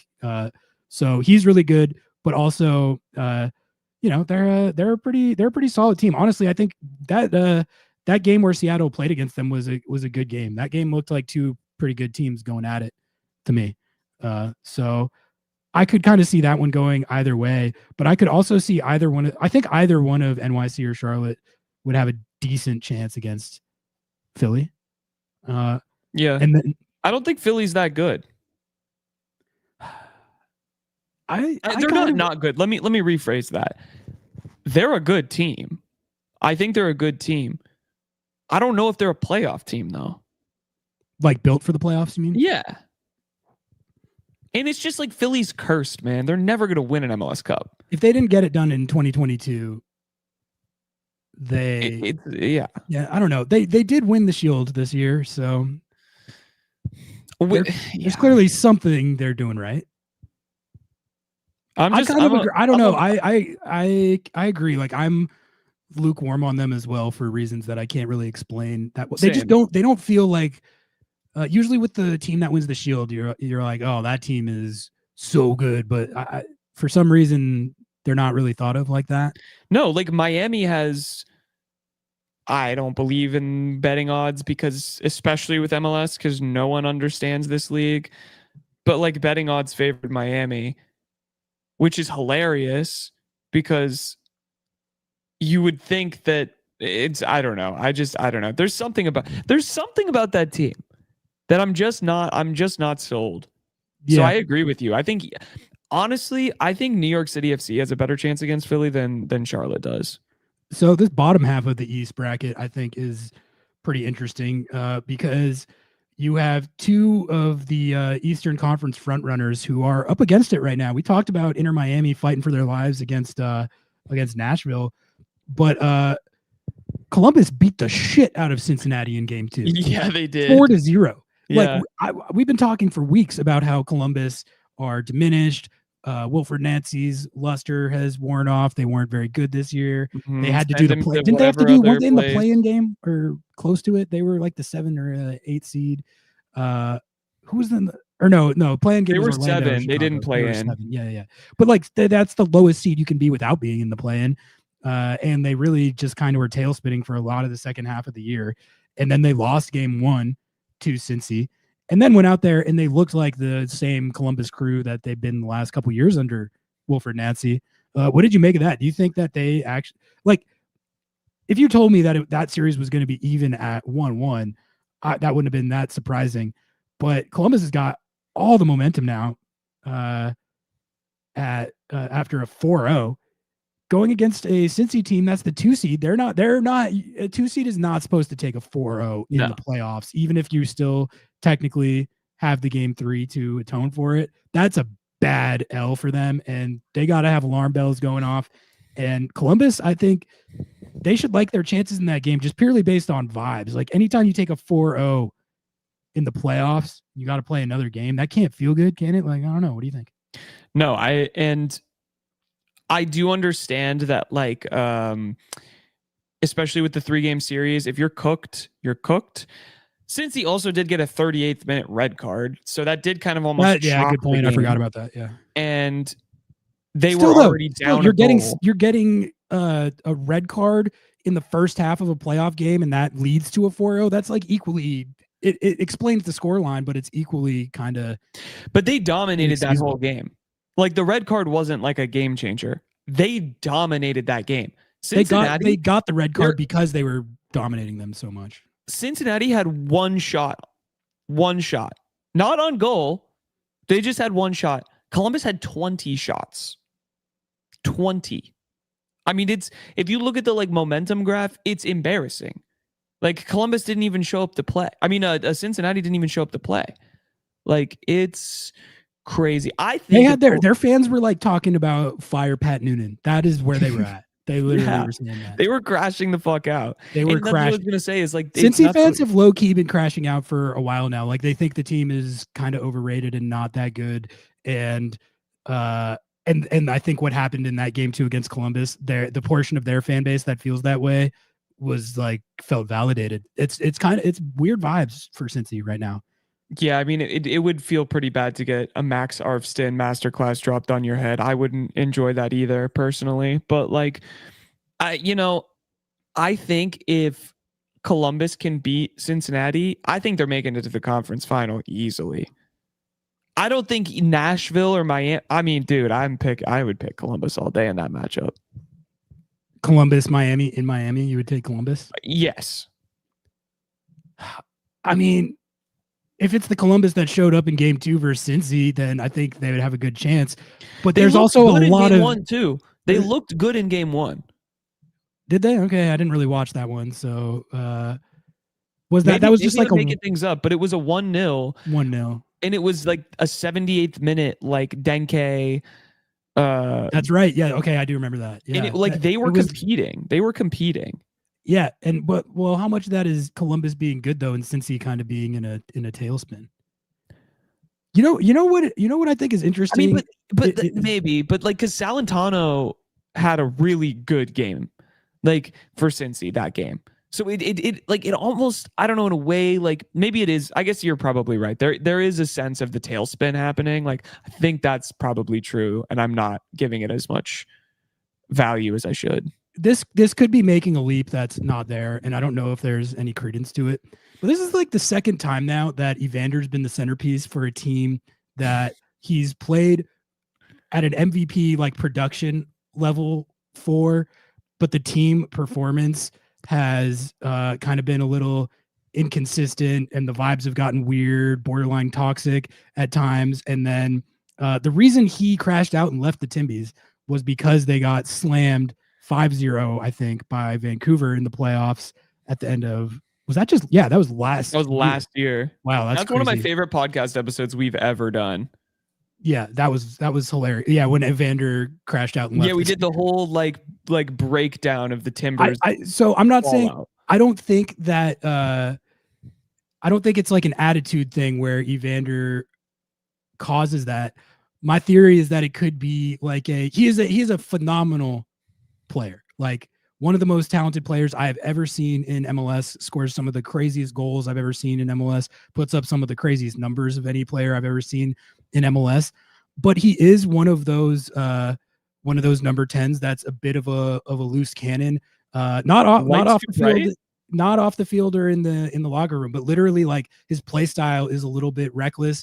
There's a lot of like giveaways, and it feels like it affects their kind of structure sometimes, and it's a little like it can get disjointed. I don't know if there's anything to that, but I do think it's interesting that he's now, it feels like this is 2 straight teams where it's been a similar situation with him as the centerpiece, and maybe it's like something to do with that. I don't know, or maybe teams have figured out how to stop him a little better. Yeah, maybe it's lights too bright, Ari. Maybe the lights are too bright. Evander just can't handle playoffs. Start the narrative. We're starting the narrative. We'll see what happens. He could go out and bam a hat trick against Columbus, and since he could look like a front runner again, that very well could happen. But I guess I got my eye on Cincy for like sort of full on crash out watch because they're underratedly. Could they be on fraud watch even? Underratedly, they're on fraud watch, and their fan base. If you don't believe me, like go talk to the average Cincy fan. It's a little bit. They have kind of like a brigade, I would say, like where theirs is like a Pat Noonan is actually bad brigade. Oh, it's like the LAFC fans. A little bit, yeah, like the Dolo out. It's a little, yeah, exactly. It's all a similar type of thing, but the fact that they have a subset like that, that's notable. That's a sign that like there's discontent that's not just a purely vocal minority. It's an actual, at least a legitimate subset of people. So I don't know. I think it's interesting if nothing else. I agree. I'm interested to know, do you think Nashville or Miami is going to go through? Yeah, let's talk about that. I mean, I still think Miami is going to go through. They have it at home. And having Suarez suspended, that is not ideal, but there's so much track record of this Nashville team kind of just getting overwhelmed by this iteration of Inter Miami. For whatever reason, it's been a really good matchup for Miami. So it's kind of just hard for me to fathom Nashville going in there and pulling off that upset. I will say that Nashville looked way better than them in game 2. That should have been a 2-0, and then Messi got one in like the 90 whatever minute, but that was like a pretty clean 2-0 for Nashville. So it's, you know, I was talking about how like the Minnesota has to adjust to Seattle now. They're kind of in a situation where it's actually like Miami's got their chess match is at a point where it's like they got to adjust to Nashville, which is. But Miami doesn't play that game. It's still funny. What you mean, like changing their play style? Or no, they don't. They don't do that. I think there's adjustments they might have to make to try and. I think they not should let Nashville take over the game offensively, like they did. I think they should make adjustments, but I don't know if they're like, I don't. You saying Mascherano is not a coach that you think is going to make high level tactical adjustments? Correct. Yes, that is what I'm saying. I'm saying that I think you're, and honestly, I don't even think it's a bad thing. You say, fuck it, let Messi cook. And that's your goal. You score. If I was coaching their team, let in. Game plan, that's your tactic. Yeah, that's. No, I mean, I think you're right, but the thing is, if that's the case and they don't make any adjustments at all, and Nashville did figure something out, and they replicate that in game 3, you could lose that game. Like, and what I was gonna say is it's still really funny to me, like talking about the idea of Lionel Messi and the team he's on having to make all kinds of intricate tactical adjustments for Nashville SC.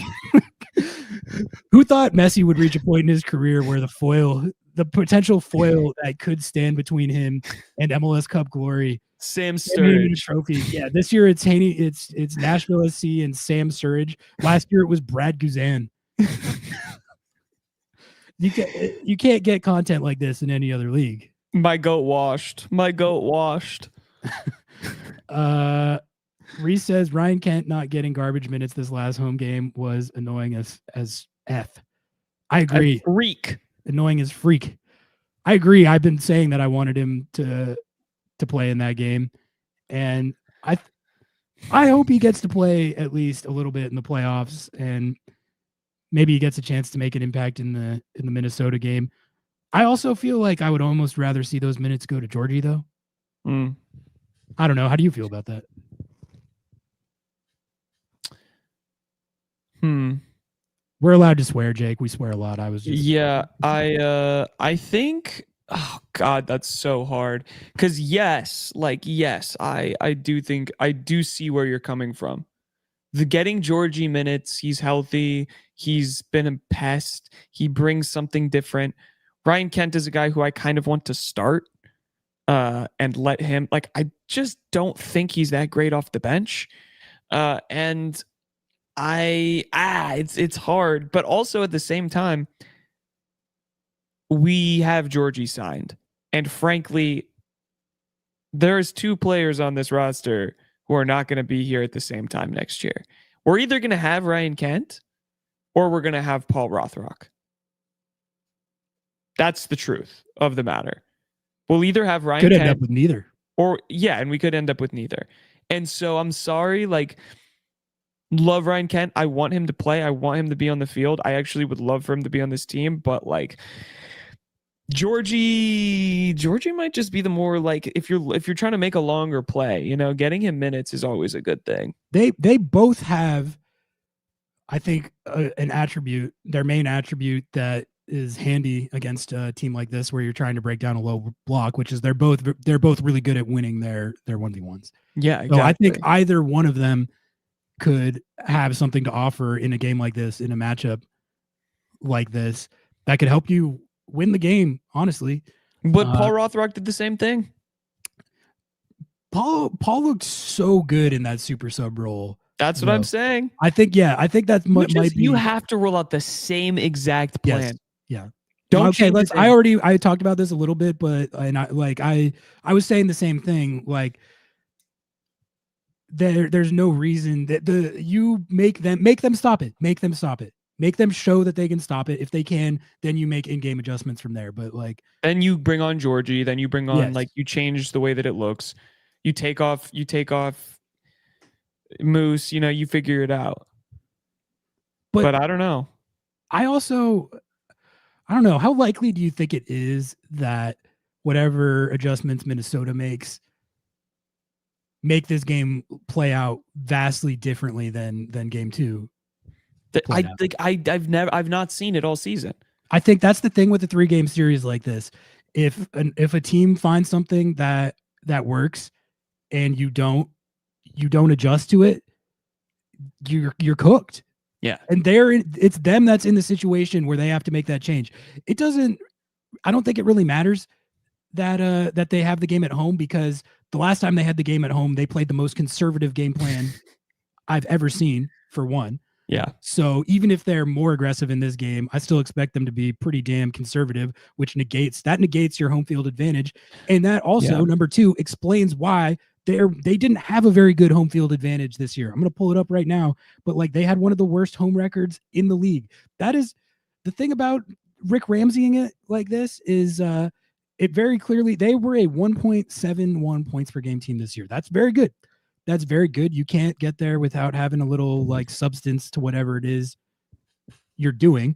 But it means that you are sacrificing home field advantage. It does. It shows in their record. They were 8-5-4 at home this year. It's a great environment. It's an awesome stadium. Not that much of a home field advantage. And that's honestly, if there's a reason why their offseason, I think, should be devoted to getting past this play style, that's as big a reason as any. You have one of the nicest stadiums in the league and one of the best like crowds in the league week in, week out. I would say you got the Wonderwall thing going on. You're my Wonderwall. Yeah, exactly. Today after today is gonna be a day that I'm gonna run back to you. You have all that, and you go.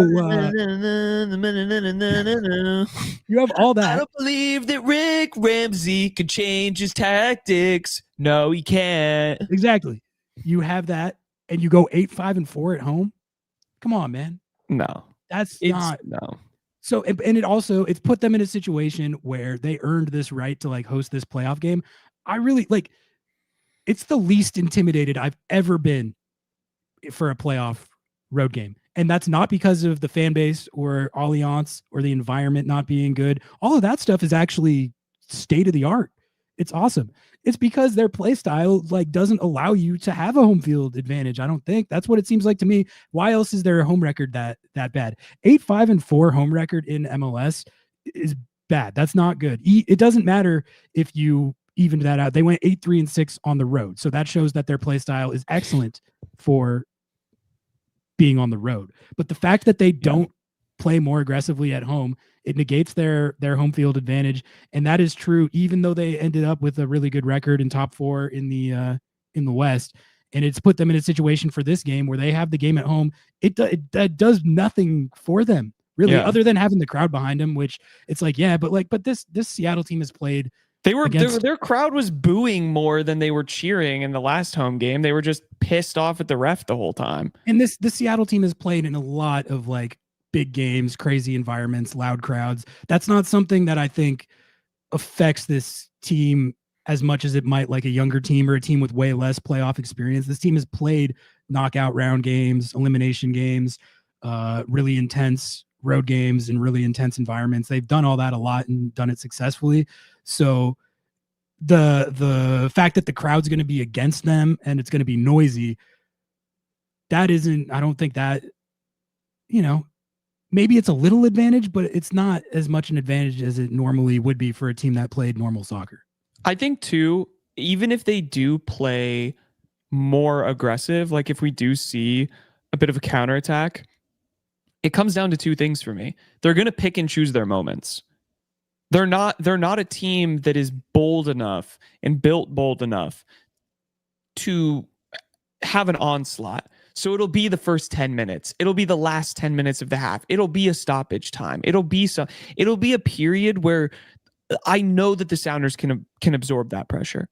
I know that they can because I've seen them do it.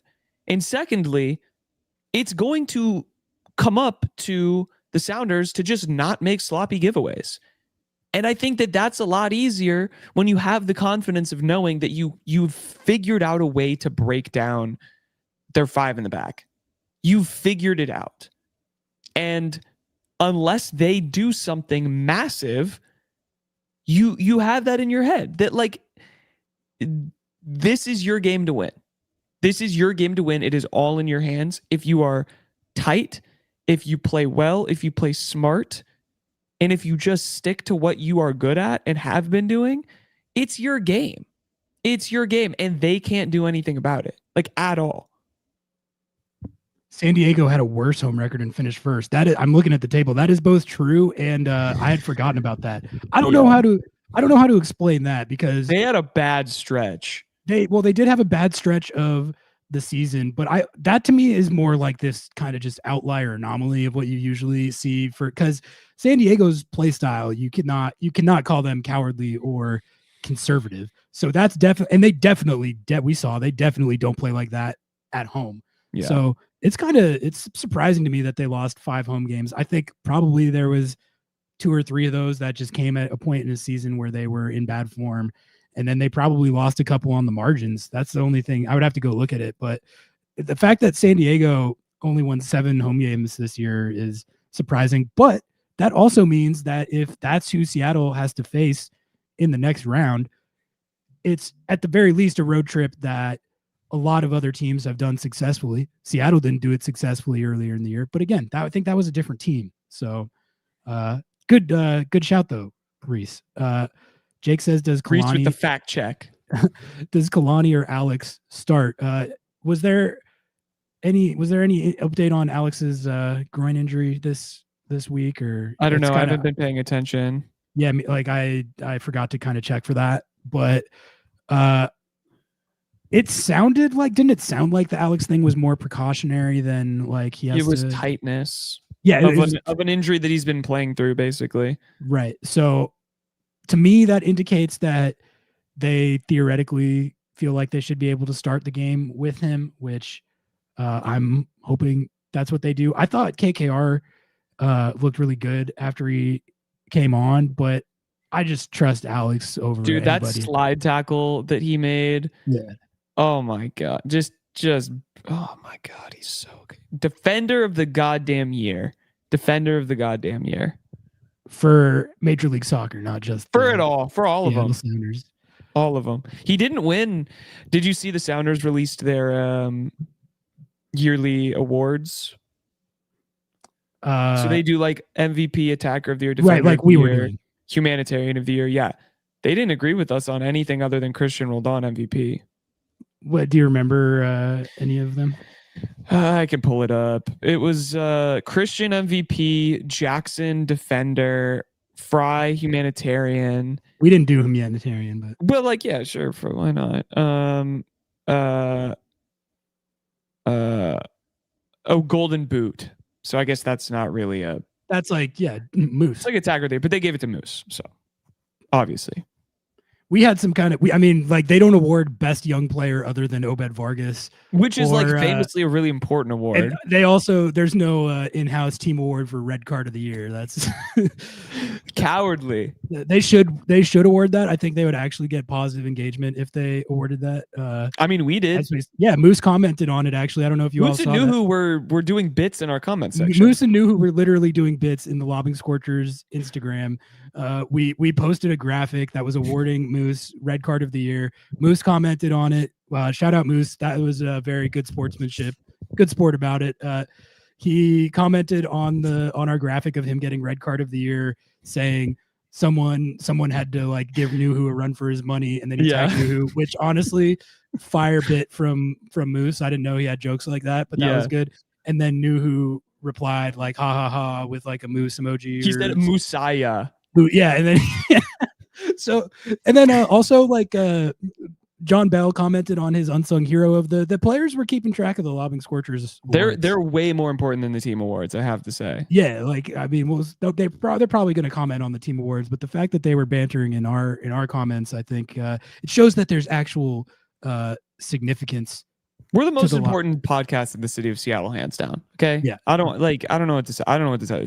Reese, I stumped for Moose for best attacker, and I was you did. I was ridiculed. I was ridiculed, and I was voted down. And they all said that it was a ridiculous suggestion. It was. I stand by it. All right. No, I just had one more topic here, and then we can call it. We're coming up on 2 hours, so I think that's a pretty good shift. Yeah. Tata Martino, head coach, yeah. Atlanta United. It's official. He's hired. He's coming back, baby. And we all know that I'm the one around here that's on the Atlanta United beat. So they love a retread, Ari. So okay, this is let's talk about this. I have a signing, Tata's first signing after you give your first takes. Oh, okay. I have that as well. Let's dig in here because we've tracked the downfall of Atlanta United, and I won't lie, there's Schadenfreude to that. But it's also it's not even just Schadenfreude. It's like whenever there's such high expectations and so much money being thrown around like they do, and then they go out there and they almost wooden spooned. Like they literally were playing for the wooden spoon. Atlanta United were playing for the wooden spoon on the last day of the season after spending $30+ million in transfer fees over the offseason, breaking the transfer record. It went on to get broken by Sun Heung-min and LAFC, but they broke the transfer record for Emmanuel Latte-Loth. They spent $10 million on Miguel Almiron. I famously said that was the best move any MLS team made over the last offseason, was Atlanta United bringing back Miguel Almiron. That was a good take. That one aged real well. I said that. I bought into the hype. They went out. They almost wooden spooned. They fired Ronnie Dyla after one season. And now they've announced that they're bringing back Tata Martino, who, of course, was their coach during their early years in MLS when they took the league by storm, won MLS Cup in their second year, became one of those 2017, 2018 Atlanta teams were some of the best teams in MLS history. Like you had Almiron going absolutely thermo. Yep. You had Joseph Martinez putting up freaking Ronaldo numbers. Yeah. You had all these kind of wily vets like Michael Parkhurst and Jeff Lorenowitz. Remember those guys? Like, yes, it was just this perfect balance. Those are of dudes. Like, those are dudes. It was the perfect balance of those like MLS lifer dudes, and then this DP duo of Almiron and Joseph that was just lighting the league on fire. God, they Tata was so pushing hard. I was listening to a 5 Stripe Final, and they were talking about how it was actually Tata who Joseph. Did you know this? I didn't even know this. They were talking about how Joseph, when he was playing in Italy, I think Serie A before he went to Atlanta, he was not a number 9. He was a winger. He was a wide player. Tata moved him to a striker, and he scored 30+ goals for like 3 straight seasons. That's good. I mean, that's good coaching. Like, I think truly Tata Martino is the best coach MLS has ever seen. He, in terms of like pedigree and we could talk about all the stuff he's done in his career. This guy has coached Barcelona. He's coached with Lionel Messi. He's coached the Argentina national team. He's coached the Mexico national team. He's coached Lionel Messi again at Inter Miami, where they And that where team was the best iteration, hands Yeah. down.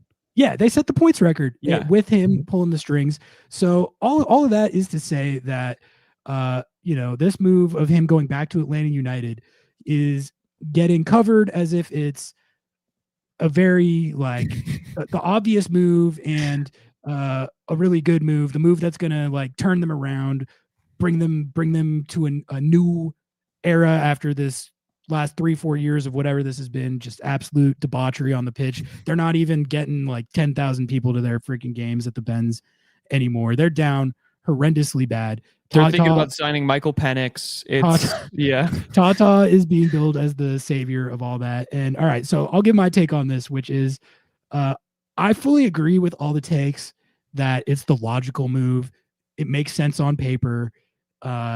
It's a guy that has proven he can do it in MLS. It's a guy who's proven that he can do it at the highest levels of the sport multiple times over. However, this is my concern, Noah, and I say this as someone who has bought into the Atlanta United hype repeatedly over the last 3 or 4 years and been burned a lot of times.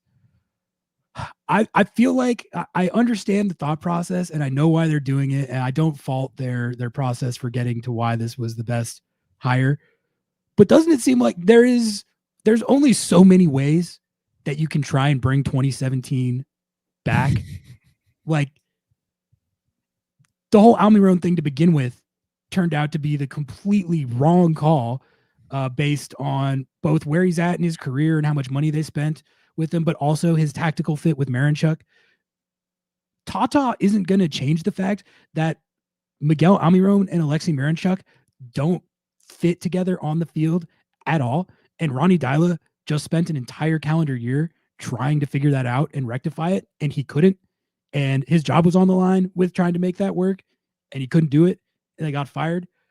Tata is not going to change the fact that they got no youth development going on down there.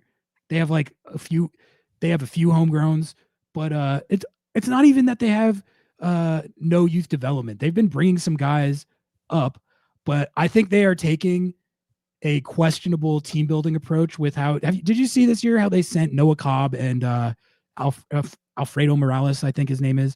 They loaned out 2 homegrown defenders who had upside to. That's like spend money on these you want to have the homegrown tag for. Right. Like instead of taking advantage of the flexibility that bringing homegrowns up and turning them into contributors gives you, what they're doing is they're selling them to other MLS teams, namely the Colorado Rapids, but also CF Montreal. They'll buy anyone. They're shipping their homegrowns out for financial resources that they're using to spend on guys like Steven Alzate. Who is that? Yeah, and there's some other center back who was really bad at the start. I guess he's been better, but I just think that's the wrong team building approach. What is one of the reasons that Seattle is so good? It's because they have all this pipeline that's just churning these guys out now that are all becoming impact first team contributors. Atlanta is not doing that. They have their DP situation is a disaster. Yeah. Miguel Almiron and Marinchuk are attacking mids that do not play together, don't fit together at all. And you got Latte Loth, who they spent $22 million on, who just has absolutely no service. His confidence and his mentality are totally shot after this year. He looked like he had the yips at the end of the year when he was getting service. That was sad to see, honestly. It was sad to see because he's a good, fun player. He's hella fast and he was banging in goals in the championship. So I'm pretty sure he didn't just forget how to score goals when he got to MLS. They're not giving him any service. They have 2 DP attacking midfielders playing with him who are totally disjointed with skill sets that aren't complementary and are overlapping. Their offense is a mess. Their goalkeeper just retired. The only goalkeeper they have right now who has started in MLS is a super draft pick named Jaden Hibbert, who maybe he's good, but they have no idea. Does Tata fix all that? No. I got my doubts. I got my doubts. This is exactly what we have been talking about for 2-3 seasons. How when everyone was blaming Gonzo about everything, we're like, it's literally not Gonzo. It is the front office, dude. It was never Gonzo's fault. Gonzo may not be the best coach in the world. I mean, he went to Liga MX and But didn't. they were that perform. team, whatever team he was coaching, wasn't giving him shit to work with either. No, I like, think he is a good coach. Who was their general manager? I'm blanking on his name. Bocanegra. Yes, bro. That dude deserves that. Like He torched he was this franchise for like the next 6 years. That's impressive in MLS. Yeah. So like I really truly think, yes, you're so right, man. Like the way that the Sounders have been able to navigate this with 1/10 the money that Atlanta has, it's about knowing how to build a roster. It's knowing how to spend your money. You can have $1 billion at your disposal and not know how to build a roster. And like that seems like what's happening. And it's just their roster has been cooked. It's been cooked, but they keep shooting themselves in the foot. They don't even have a foot anymore. They're like, oh, shot off my left foot. Let me move on to my right foot and keep putting bullets in it. Like maybe it won't hurt as much if I shoot the other one off. Yeah. Okay. So this is the other thing I was thinking about with this, because LAFC, they're in a situation where Steve C is leaving at the end of the season and they need a new coach. Have you seen who the reports of who the front runner is that they're going to get? Their assistant, Mark Dos Santos, who on its face, he's already on LAFC's staff. He's one of Steve C's assistant. On its face, that's something that people are going to call uninspiring, unambitious. Mark Dos Santos was the coach of the Whitecaps when they were not very good. I actually argued when he was coaching the Whitecaps that he was making a lot of stuff work better than it should based on what he had. Yeah, they had a pretty awful roster. Yeah, and he actually had them competing sometimes. And remember do you remember their run that they had at the beginning of the season? It was like the first 10 games or something. They were like cooking. Yeah, no, I always thought he was probably a little bit better of a coach than he got a reputation for based on how his time in Vancouver went. I don't know if Whitecaps fans feel the same, but that was always the impression that I got. But my reaction when I saw that LAFC is going to just give that job to Mark Dos Santos, my reaction was, yes, that is what they should be doing. That is what they should be doing. Like having continuity, someone who already knows the players, someone that the players already respect. He knows how they play. He knows their system. He knows their tactics. He knows their personnel. They wouldn't be giving him the job if they didn't feel like the locker room would respond well to him. And so I think what they're doing is the exact right thing in not overthinking it, giving it to the guy who they already have internally that everyone has confidence in, knows what's up, and can kind of just like step in and keep the train rolling.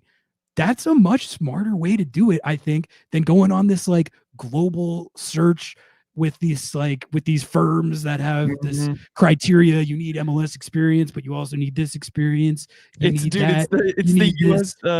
USMNT rehiring Greg Berhalter after having a worldwide search and then immediately firing him like 2 years later. Like, yeah, it's just like, no, like good organizations will have these like plans that they already have internally that they can go to in this situation. Exactly. And you know who had the opportunity to do something like this and didn't do it? Is Atlanta United with Rob Valentino. On this take for like 4 years. I've been cooking on this take for 4 years, and this whole situation with Mark Dos Santos and what Atlanta United's doing with Tata once again has me on this train. I know Atlanta United fans don't want to hear it. None of them were in favor of giving that job to Rob Valentino. I stand by it. They overthought it. You should have just given it to Rob Valentino. He had something cooking there, dude. He had that team. That team was garbage last year. So bad, and they beat Messi and the Barca boys in the playoffs when they had no business doing so.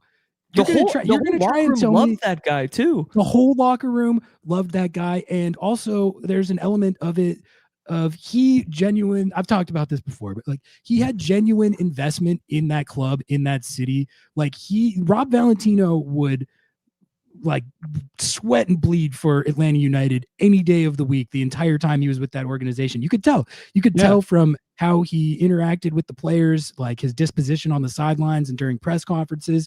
He was Mr. Atlanta United, not in as a way with as much longevity as Schmetzer had in Seattle, but frankly, similar to what Dos Santos has with LAFC. Instead, they overthought it. They moved off Rob Valentino. They've been cycling through coaches ever since. The Dyla hire was a disaster.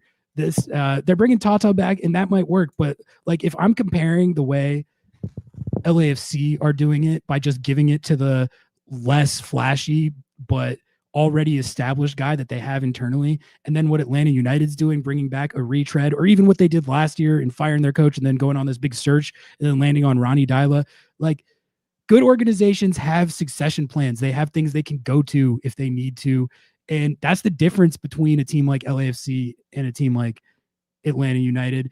And I'm like, I would be very shocked if the Mark Dos Santos thing doesn't work out like literally just fine for LAFC. Like, I think that's absolutely just the simplest, smartest, most low risk move, but the one that's going to allow them to continue performing at the level that they have. And I just like, Atlanta's got so many problems that I don't know that Tata can fix, man. Like, he has he shown to be a coach that can outcoach his surroundings and his environment. Like, does he have a track record of taking a bad roster with bad players and a bad team and making it better than it should be? Not really. Think about the teams that we were just talking about that he's coached. He's a great tactical manager. He's a great man manager of like egos and stuff. Yes, so I do think on that piece, like, he will be able to bring that locker room, which God, I would pay money to just be able to sit in there and see the arguments that all of those highly ass paid players are having, being like, I'm in fucking Atlanta, sweating my ass off. I'm Emmanuel Latte Loth. I was just literally like that guy. That close to the Prem.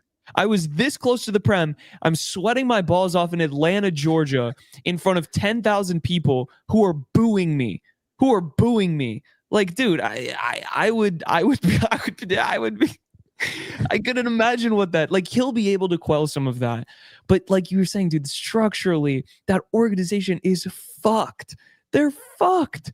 There's nothing they're going to be able to do that is going to, like, there's not one quick fix. And that's the problem with Atlanta. They came off to such a hot start that they think, oh, this is easy. We can just make a quick adjustment. We can just fire and hire a coach. We can just pay $10 million for a player.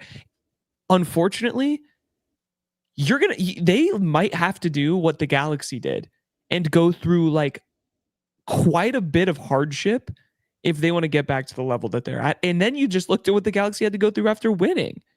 So if you're not consistent, if you don't have a baseline, if you don't have an identity, if you don't have a roster of young players coming up that you can supplement so that you can actually build a competitive roster that's within the limits, trading away homegrown defenders, that's how I know there is legitimately not a single smart person in that front office. That's bad, dude. That's bad. You shouldn't do that. You get such an advantage by developing those players and having them become first team contributors. And it's even worse than that because their season was off the rails so early to the point where what Ronnie Dyla should have been doing way earlier than he was playing those players so they could find out if they could be players that could contribute for them in the future. Now, he was coaching for his job pretty much the entire season, so he's never going to do that. He's always going to play like what he thinks is the strongest 11 that gives him the best chance to win and save his job.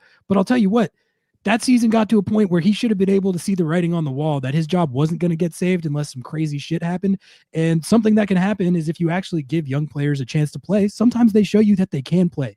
And not only did they not do that, they shipped those players off their roster to other MLS clubs who are now going to benefit from them. So they don't get any of the salary advantage. And two of the players that they acquired with those resources, they don't look good. Like I hate to say it, but like Elzate, I thought I was watching their games like, is this guy good? He's okay, I guess. Not really. The center back they had, I don't know. I saw a fan, I was talking about this and one of their fans said that guy has gotten a little better. He looked actively bad when he first got there. So I don't know. But either way, that's bad team building to ship those homegrowns off like that. And that's the type of stuff that like I said, like, like you said, Tata is a great tactician and man manager. Like there's no question about it. You can't manage Leo Messi and the Barca boys and the Argentine national team without being like players have to respect you. Locker room crash out. Famously. Players have to respect you. So he has all that. It's just like as far as all their infrastructure and academy and their roster and all that, I don't know how much bringing Tata back fixes. There's a couple things from chat I wanted to hit that you guys were talking about.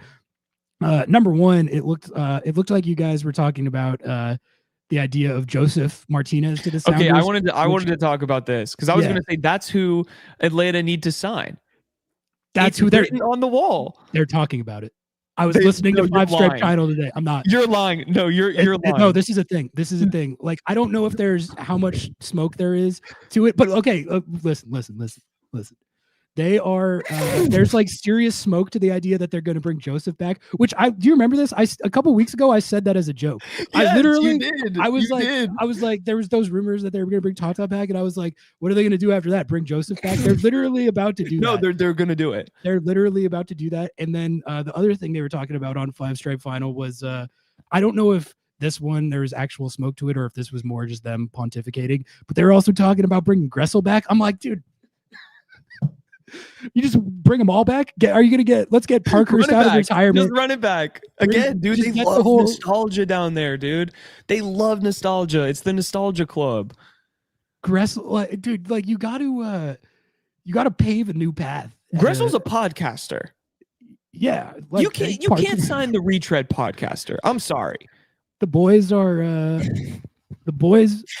back in town. They're doing the Barca boys, but Atlanta United edition, and it's just Atlanta boys. But so people were talking about Joseph to the Sounders in like the Moose role, and I don't think that's a good idea. They won't do that for the same. Well, for this expensive, but also Seattle's system values defensive work rate and like relentless pressing, which are two things that Joseph Martinez does not do. That Moose isn't like the most he's not a good defender. He's not like a great defender, and but he's a line pressing forward. He is not a statue though. He will press. He'll lead the line and press the goalie and the center backs and stuff. He does have that element to his game.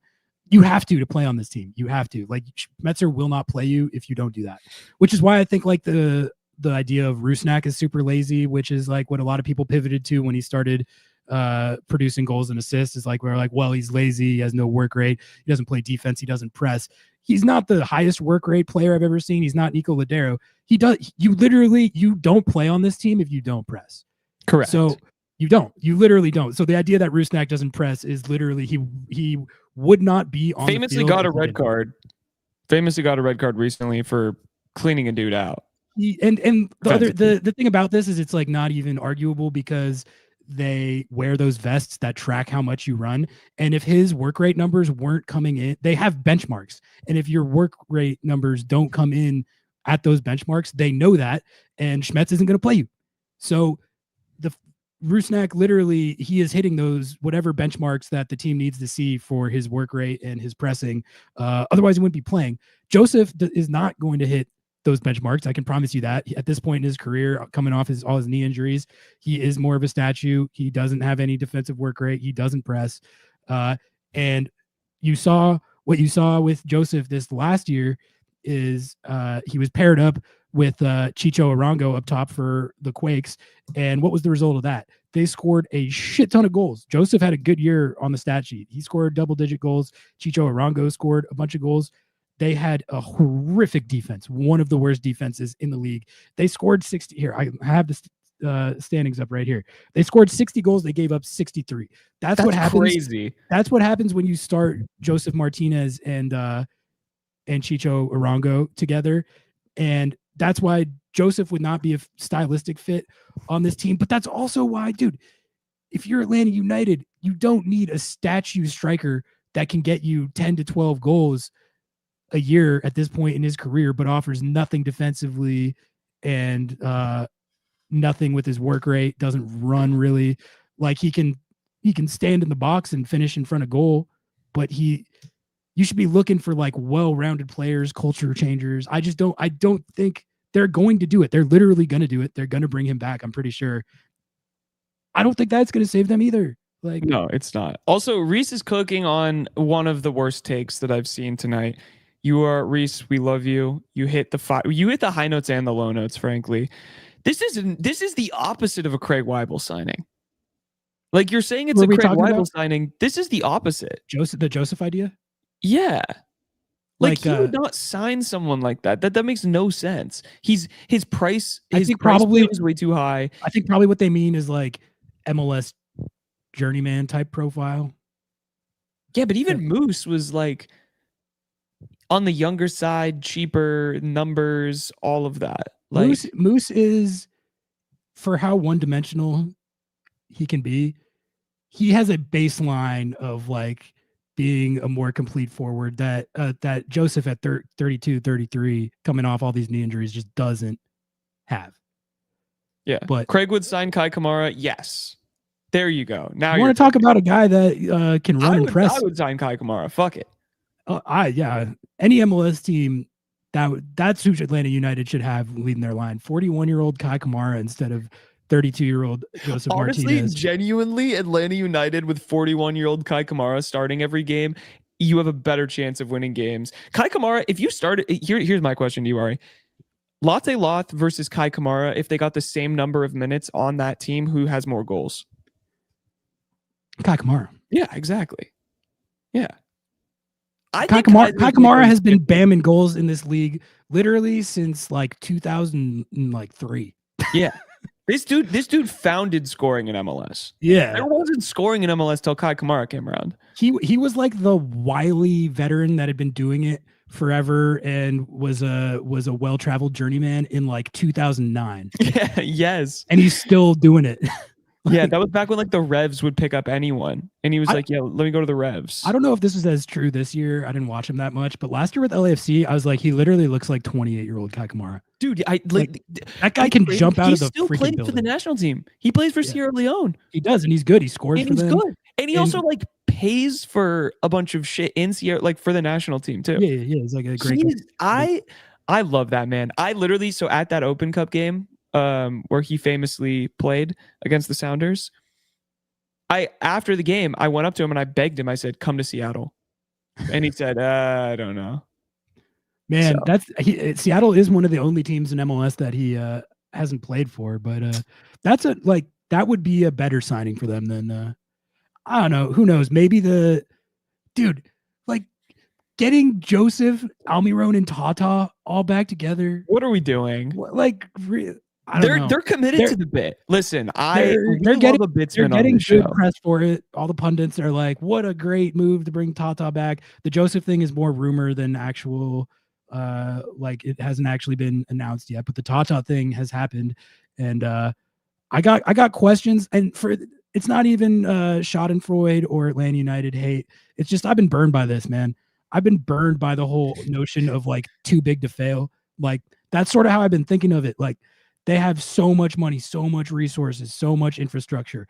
How is it possible that you could have all of that at your disposal and fuck it up like they continue to do? And they just keep doing it. And so I'm already on guard with that. And then you look at kind of how it feels like their goal this offseason is to bring 2017 back. And now I'm like, all right. We're all trying to bring back the 2016 XXL Cypher. I respect it. I want that era back. sitting in my, you're 48, so like this wasn't your era, but this was my era, right? Sitting at the high school lunch table with the wired headphones, listening to the 2016 XXL Cypher, the greatest thing to ever exist and happen to hip hop. I would want to bring that back too. But it's like we're in a new era. It's over. We have AI now, Over. It's like what are we doing?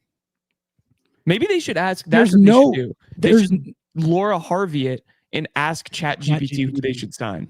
There is no amount of coaches or players that they could bring back from 2017 that will change the fact that Miguel Almiron and Alexi Marinchuk can't play together.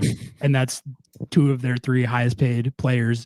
And they like with how their roster is right now, they can't bench either one of those guys. No, They're chalked, dude. They're so No. screwed.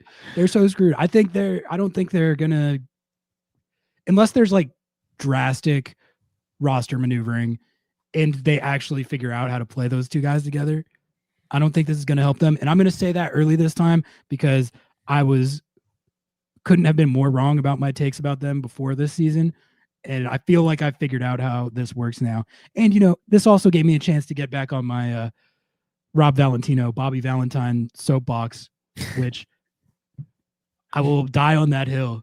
That is I think it's a good take. I think it's a good take. I think it's a good take. Well, so what do you think of? Okay, I had something else that I wanted to get to. We were talking about. We're never ending this stream. I'm till I die. I'm on ready this to camera. keep cooking. I'm ready to keep cooking. So These are my favorite ones because I don't feel like I have any pressure to perform. We're just here chatting like boys, like we normally would anyway. Like you should see. This is basically this stream right now is just our group chat. Yeah, Like, yeah, that's right. Yeah, 10 o'clock p.m. on a Thursday. We got good turnout tonight. Thank you all for tuning in. Please like the video and sub to the channel. Follow us and buy our hot sauce at lobbingscorchers.com/sauce and a store. Apparently, you sent me that. What store was that?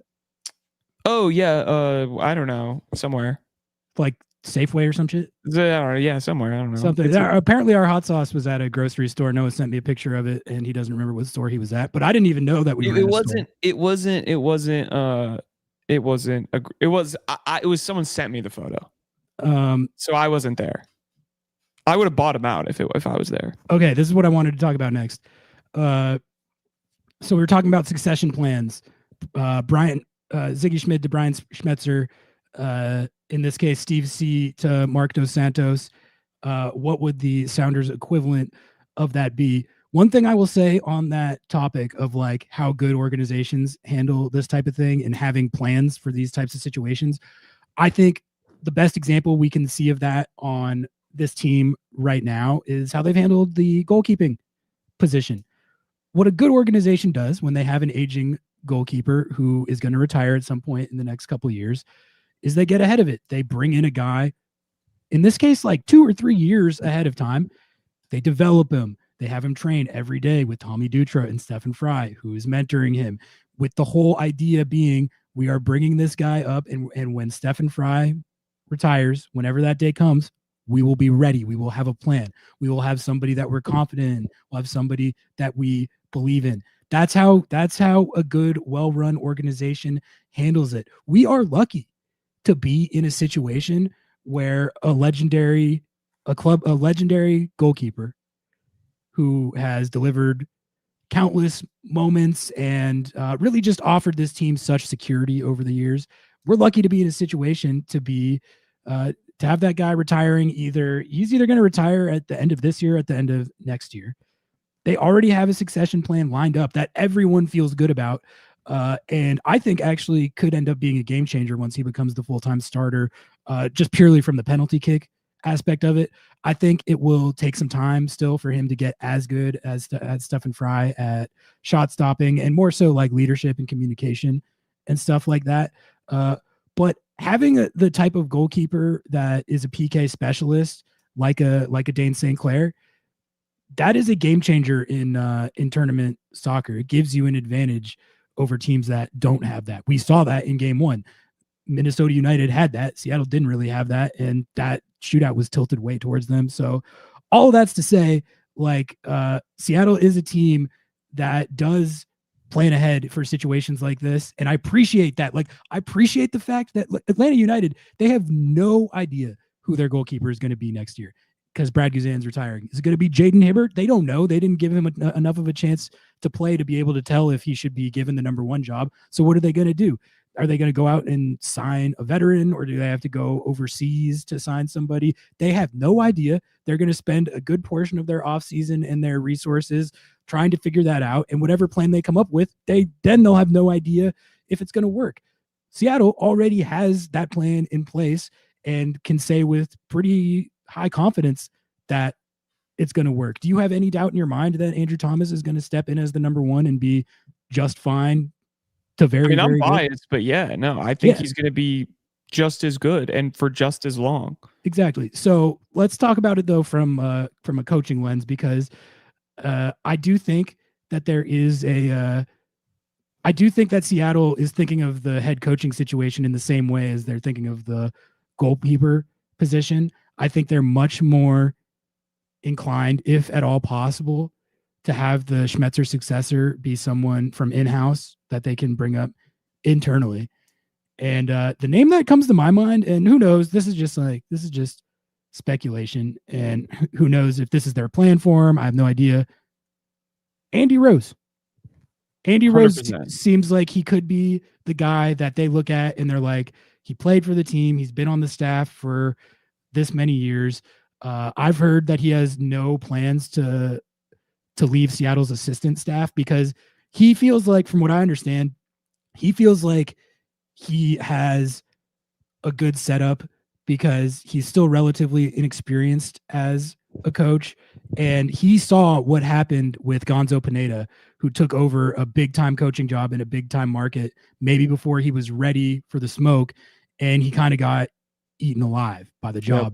So Andy Rose, he's literally like, I've heard that he's thinking of it like this. He's like, I would rather stay on Seattle's staff as an assistant than I would take a head coaching job somewhere else in MLS just to say that I have a head coaching job and either not be ready for the job or be put in a situation where I'm set up to fail.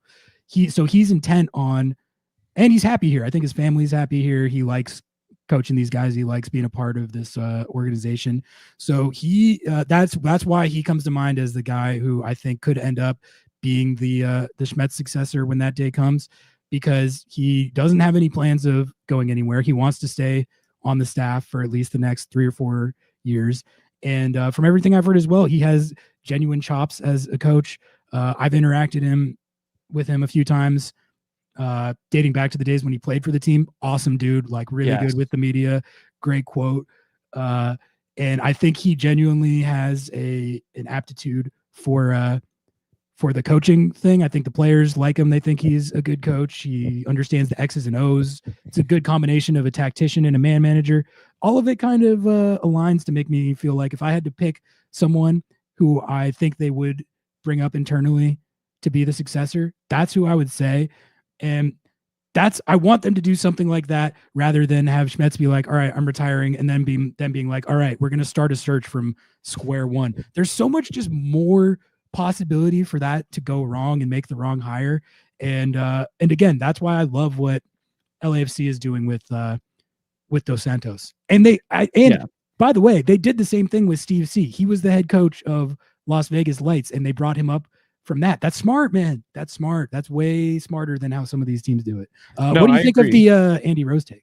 I love the Andy Rose take because, at this point, it is in Schmetzer's hands. He will have this job until he doesn't want to have it. It could be 6, it could be 7 years. Like, we don't know how long it's going to be. And I just think, like, yes, Andy Rose is a guy who is, yes, he's not born and bred Seattle, but he's been with this team since the beginning. He's seen the evolution of this club. He knows the ethos deeply in his soul and his being. He loves the city. His kids are here. All of that. Like, it is, I think it's the perfect hire. And he is the type of person who is really realistic about all of this, right? Like, I think he's going to get more reps coaching in different places. And I don't know. Like, he coached the Defiance a little bit, I think, after they let Hervé Diesse go, and kind of had them playing okay. And I'm a fan.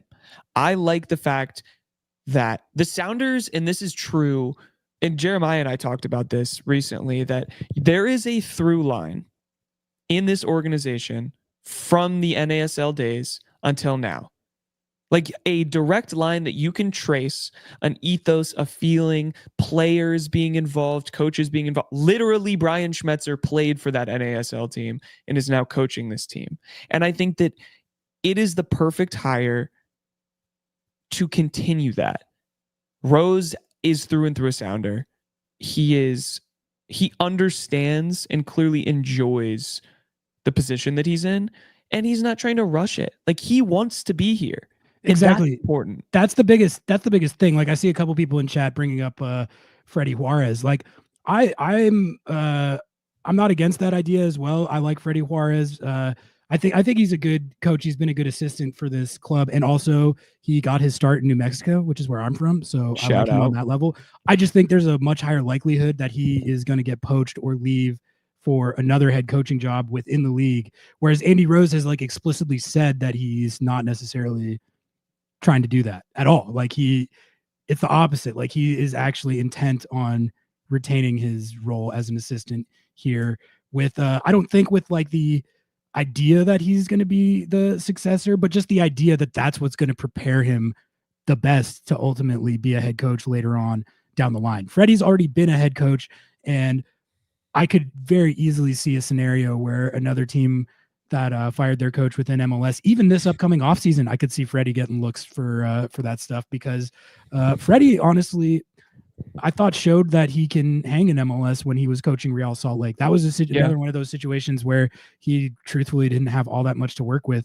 and had them punching above their weight to a point. But I think Freddie has genuinely provided a lot of value as a coach, but also, like, you know, he's the one who had the Albert Rusnak connection, and I think that was a big factor in why they ended up getting him in free agency. So he's provided value in that way.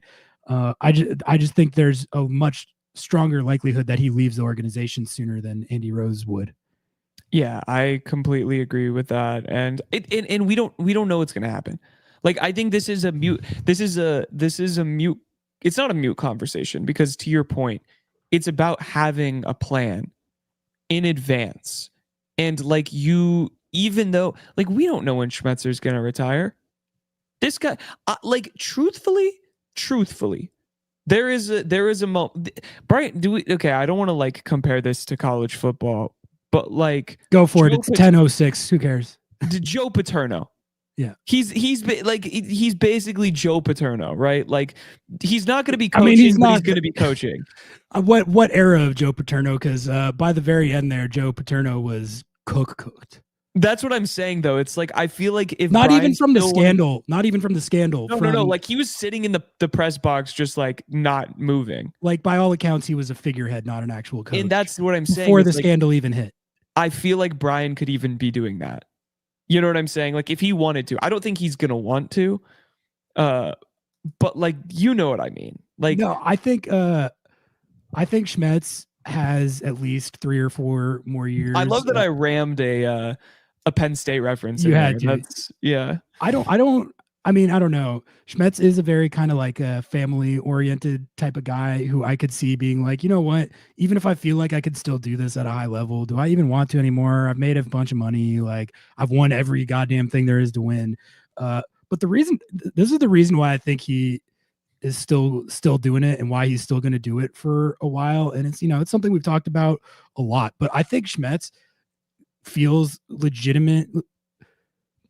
It's like his responsibility to make sure the Seattle Sounders are a good winning soccer team. He feels like if anyone else is in control of that issue, they won't be able. He trusts himself to do that more than anyone. And if anyone else is doing it, I think he feels like, man, he would feel like, man, like I need to be the one doing that to make sure this team is kicking ass, because I care so much about Seattle winning at this sport. Like, it's a sense of duty for him, which I think is it's unique, and it's also a thing that it's motivating. It's like, I still feel the need to do this even after I've won all this stuff and won so many games and won so many trophies, because I care that much about the success of this club, because I'm from here and I played for this club and I've coached for this club dating back. There's not a person who cares more about the Sounders than him. Exactly, man. So that's why I think as long as the team is still performing at this high level and he feels like he is at the center of why that's happening, I think he's going to keep going. I think he cares that much about this specific club. But that's where the Andy Rose idea, I think, comes in, because he has kind of stated that he's willing to wait for however long that might be, even if it is like 3 or 4 years. So that's why I think it kind of, the more I think about it, the more it makes all the sense in the world. Do you agree with my analysis of the LAFC doing what they're doing with Dos Santos? Like, do you think yeah, that, I love it. like, you don't think they should like be, it's LAFC, they could be on the hunt and get like a big name. They were linked That's with what I'm Pogba saying as though. well. That's what I'm saying. Conventional wisdom would say LAFC, big time club, Hollywood, they can get any coach they want. And instead they're going with Mark Dos Santos, but that's actually the I think it's the right thing. Their vibes are so right now. You don't want to mess with it. Dolo leaving, although like the fans don't like him, it's very clear that he's been able to do a lot, and that the players respect him. And it's like, you got, like, those things are tricky. And I think that it's really smart, especially, we don't talk about it enough. Major League Soccer is different than every other league in the world. Coaches who are successful here are not always successful in other places, and coaches who are successful in other places aren't always successful here. It's just the truth of the matter. You're It's adding a different lot style of soccer. risk when you go out and find someone from some random league in some random country. And that's why, Ari, players as well, it's the same thing. Why Jesus Ferreira was such a good signing. Got to put that in there as well. You get a known asset, someone who knows what they're doing in the league, who knows who you know how you play against because you play them twice a year. I'm just saying, it's like, there's something to be said about it. There's something to be said about the value of a known subject. Yeah, exactly. All right. Well, that's all the topics that I had for the evening. Did we miss anything? I mean, we've been live for 2 hours and 40 minutes, so I feel like we must have covered it. Yeah, no. I mean, Cristian got called into USMNT again. He's definitely going to the World Cup, so that's awesome. Okay, yeah, like let's just solidify that, because a lot of people aren't going to like it, but it's so funny how that worked out. Like that not only did not only did the bots get the coach that they wanted, but that he just keeps calling in all the guys that they hate, and that Cristian in particular has been playing so well, both for club and country, to the point that even like most of the bot community begrudgingly has been like, all right, yeah, he's pretty good. You still have like the contingent that are like, he's a bum, he's terrible, he's the worst player. You're never gonna not have that, but like I've been seeing more and more bots like come to the realization that he's actually a very, very, very good player, which is fun. It's just funny. Like, it's funny. I don't really put stock in their opinion either way, but most of them are stubborn and they're still holding out. But the ones who will like slyly admit, like, oh, he had one good game. He had one good game in 50 appearances. What does that mean? I'm like, well, whatever you want to. That is the copest of cope. Cool, man. No, like whatever you want to say. But listen. But what about that game? And they're like, well, yeah, like, but, and I'm like, but that game. But that game's all that matters. And frankly, I've seen your Twitter mentions in these scenarios. Oh God, dude, it's a wasteland. It's bad. I'm actually known in their community now as the quote Roldan Glazer.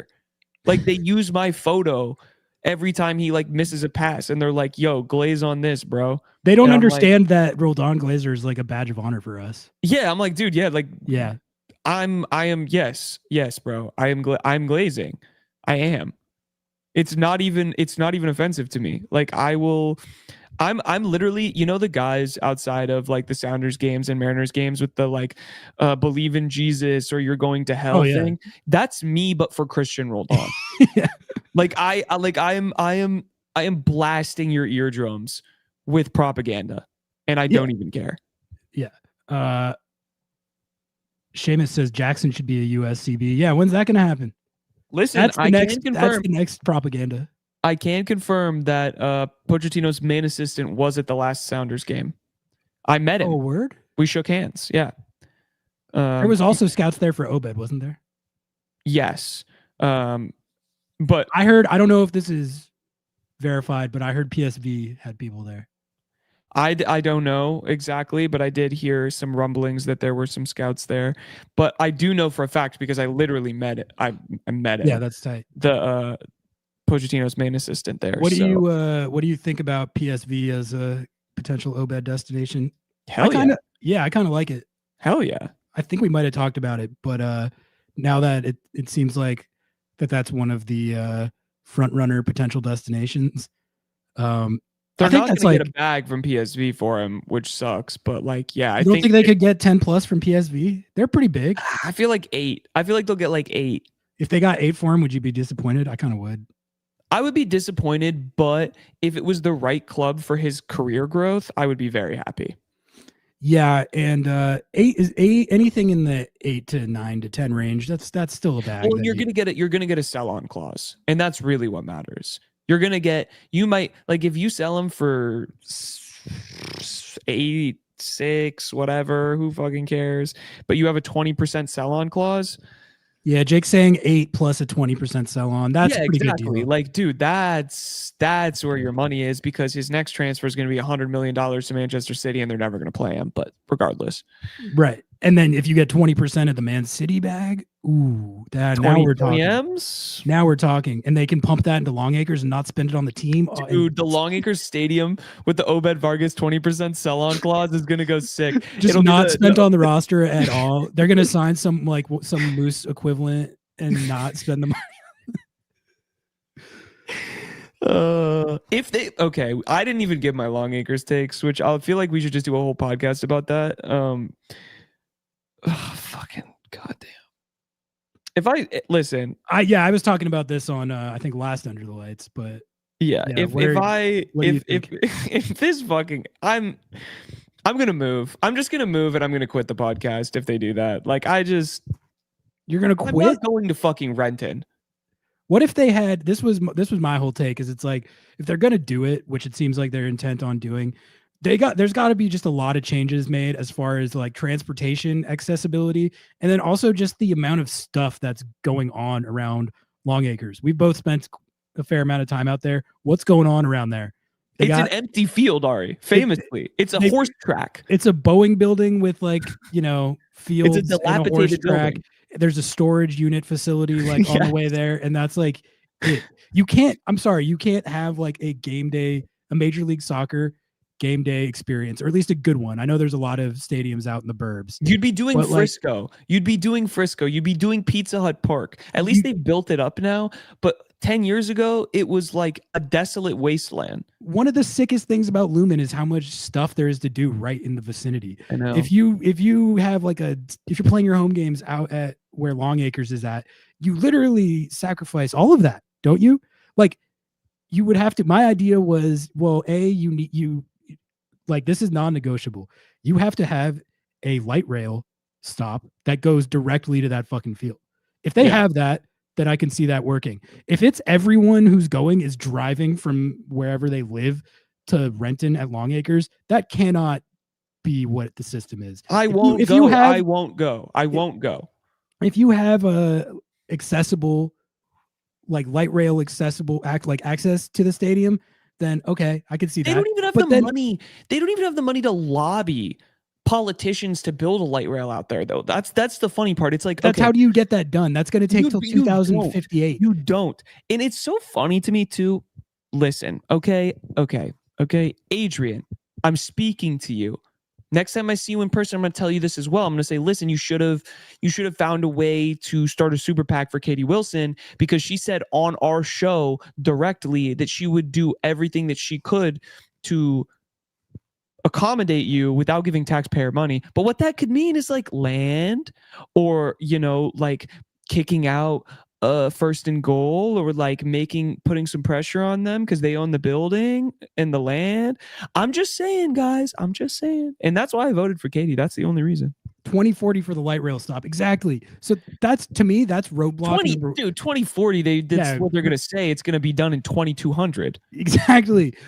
So that's like hurdle number one that I just don't see how you get past, is how inaccessible that location is, especially relative to Lumen, which is the most accessible location in the entire city. Ferry, train, tram, lime scooter, bike, you do have to lock it up against a random chain link fence regardless. Bus, horseback, you can get there any way you want. Light rail.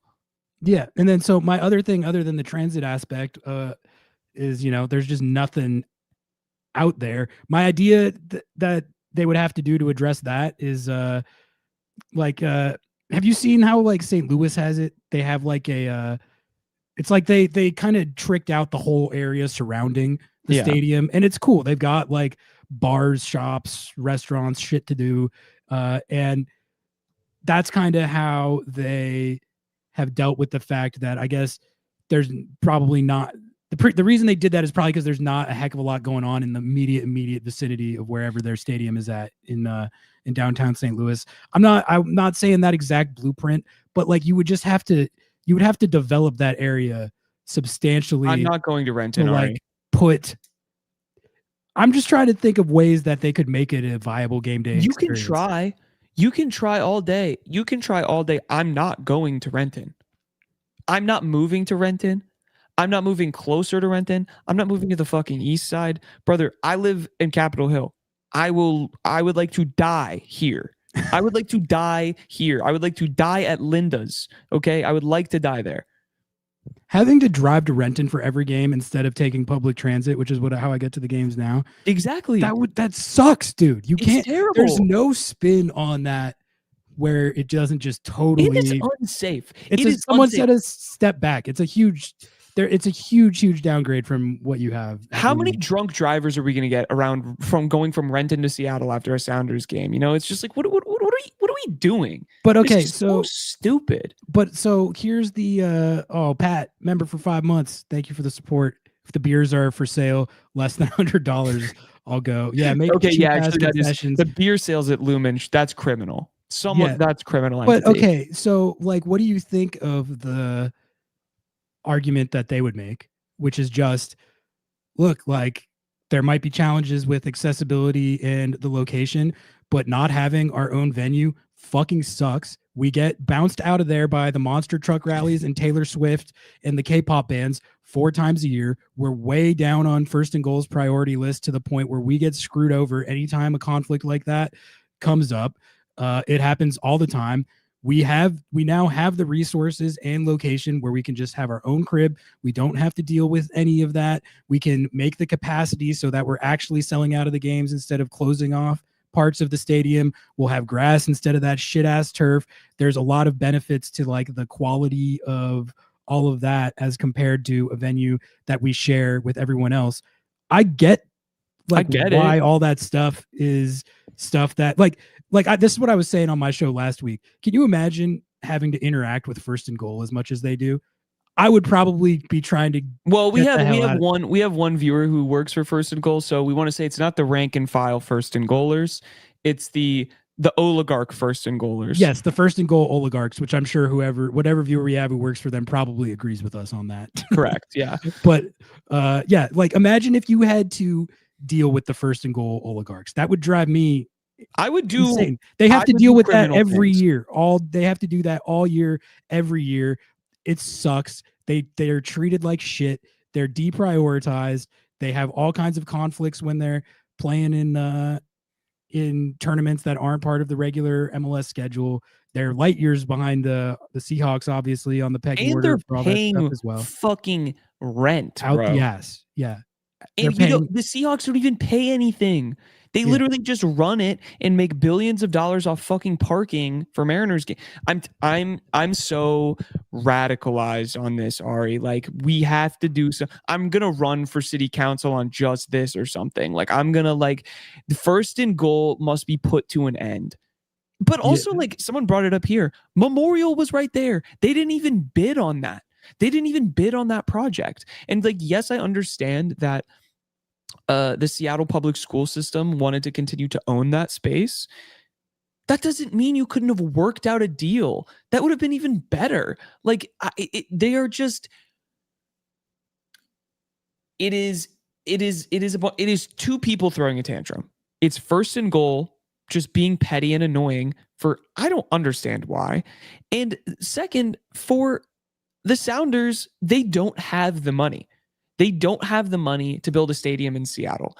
They don't have the money and they don't have the mental willpower to be imaginative enough to think that, oh, we could do this. We could find a piece of land. We could make this work. I promise you, they're hiring a fucking investment banking firm to raise them money so that they can,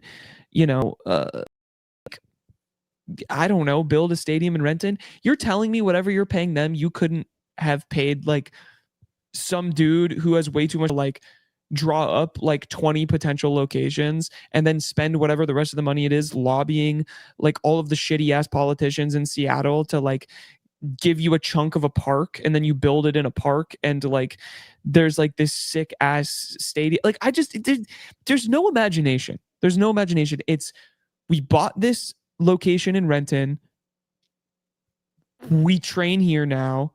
This is what we're doing. Brother, what? Have a little imagination. What? They won't even reach out to UW. Like, how have they not reached out to UW? You can't go from how awesome and accessible the Lumen Field location is to a location that's as inaccessible and out in the boonies as Renton and have a game day experience that measures up to what you have now to any acceptable degree. I don't think it can be done. I will not go. I'm telling you right now. I will quit the podcast. If they build a stadium in Renton, no one's quitting the podcast. All right, I will quit the podcast if they build a stadium in Renton. Everyone simmer down. Not quitting. This Renton Stadium, like I will personally go to the house. You know how like when they're tearing down a big tree in a neighborhood, someone will like chain themselves to the tree. Yeah, you know what I'm talking about. Yeah. I'm going to do that, but on the Long Acres property. Like, you have to run me over with a bulldozer to build this stadium. It's not happening. Rainy Gamer says, what are you going to do? Go full Chelsea Pier out into the Sound. Only place to go is south. It's happening. You have 5 years to get used to the idea. They could just stay at Lumen. They could fight with first and goal for control. They could start, like, the Allen estate is already divesting from all of sports. They're the ones who fucking run first and goal. You're telling me that you can't even have a little bit of an imagination to think that, oh, maybe we could like make this work. There's just we're not people, bro. You are right about one thing, which is that realistically, we're not talking about this like any new stadium actually opening until probably, let's be serious, like 2037. Yes, is like the absolute earliest that this would actually happen. For at least the next few years, they're going to still be at Lumen. But I do think like the drawbacks are, we should at least acknowledge them, because first and goal is awful. Yes, we don't like them. Build a stadium south of T-Mobile Field, buy out other warehouses. Famously, there was a guy who tried to do this. His name is Chris Hansen, not the To Catch a Predator guy, but the other one. And the city council blocked him because the Port of Seattle lobbied, and a bunch of other people lobbied to not vacate a street to connect two lots. They were going to build the basketball arena there. There was also some stuff about how the city wanted to remodel Key Arena. So whatever, there's a lot of mess there. But I'm just saying, Chris Hansen does technically own those two plots. Maybe you could get something done with a street vacation now. Okay. So Jake brings up another point. Like, what if it ends up being a 20K capacity soccer specific stadium in Renton, and we don't actually have to worry about the Sounders moving their regular season matches there? So like another question I have about this whole thing is, any soccer specific stadium that they do build out there, the capacity would be like 30 to 40K, I would imagine, because that's what they pull for the games at Lumen. But the fact that they are able, when they play in big games like cup finals, like whenever they've hosted MLS Cup or CONCACAF Champions Cup or Leagues Cup this year, and they can, or Portland, just playing Portland, where those games I feel like draw more like 50, 60 something. But like, yeah, exactly. Anytime they have the ability in individual games and circumstances to pull 50 plus, and for the biggest of the biggest games, they've pulled 70.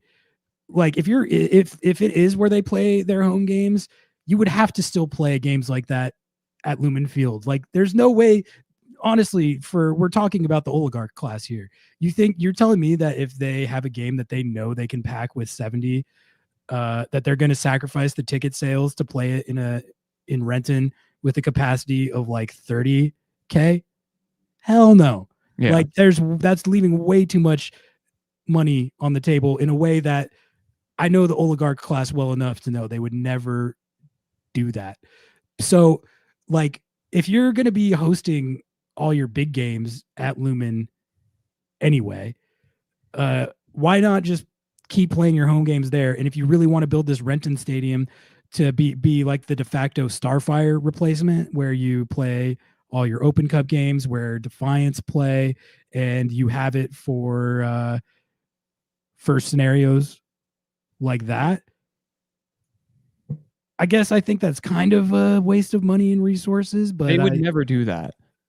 Like they would never build the stadium and not play there full time. Because the thing is about the stadium, the reason that they want to build it, it's an investment vehicle. It's an asset. They're making the land and subsequently the team worth more. The teams that are valued the highest in Major League Soccer, yes, they're successful, but what makes them valuable is the real estate and the value of the land that they create.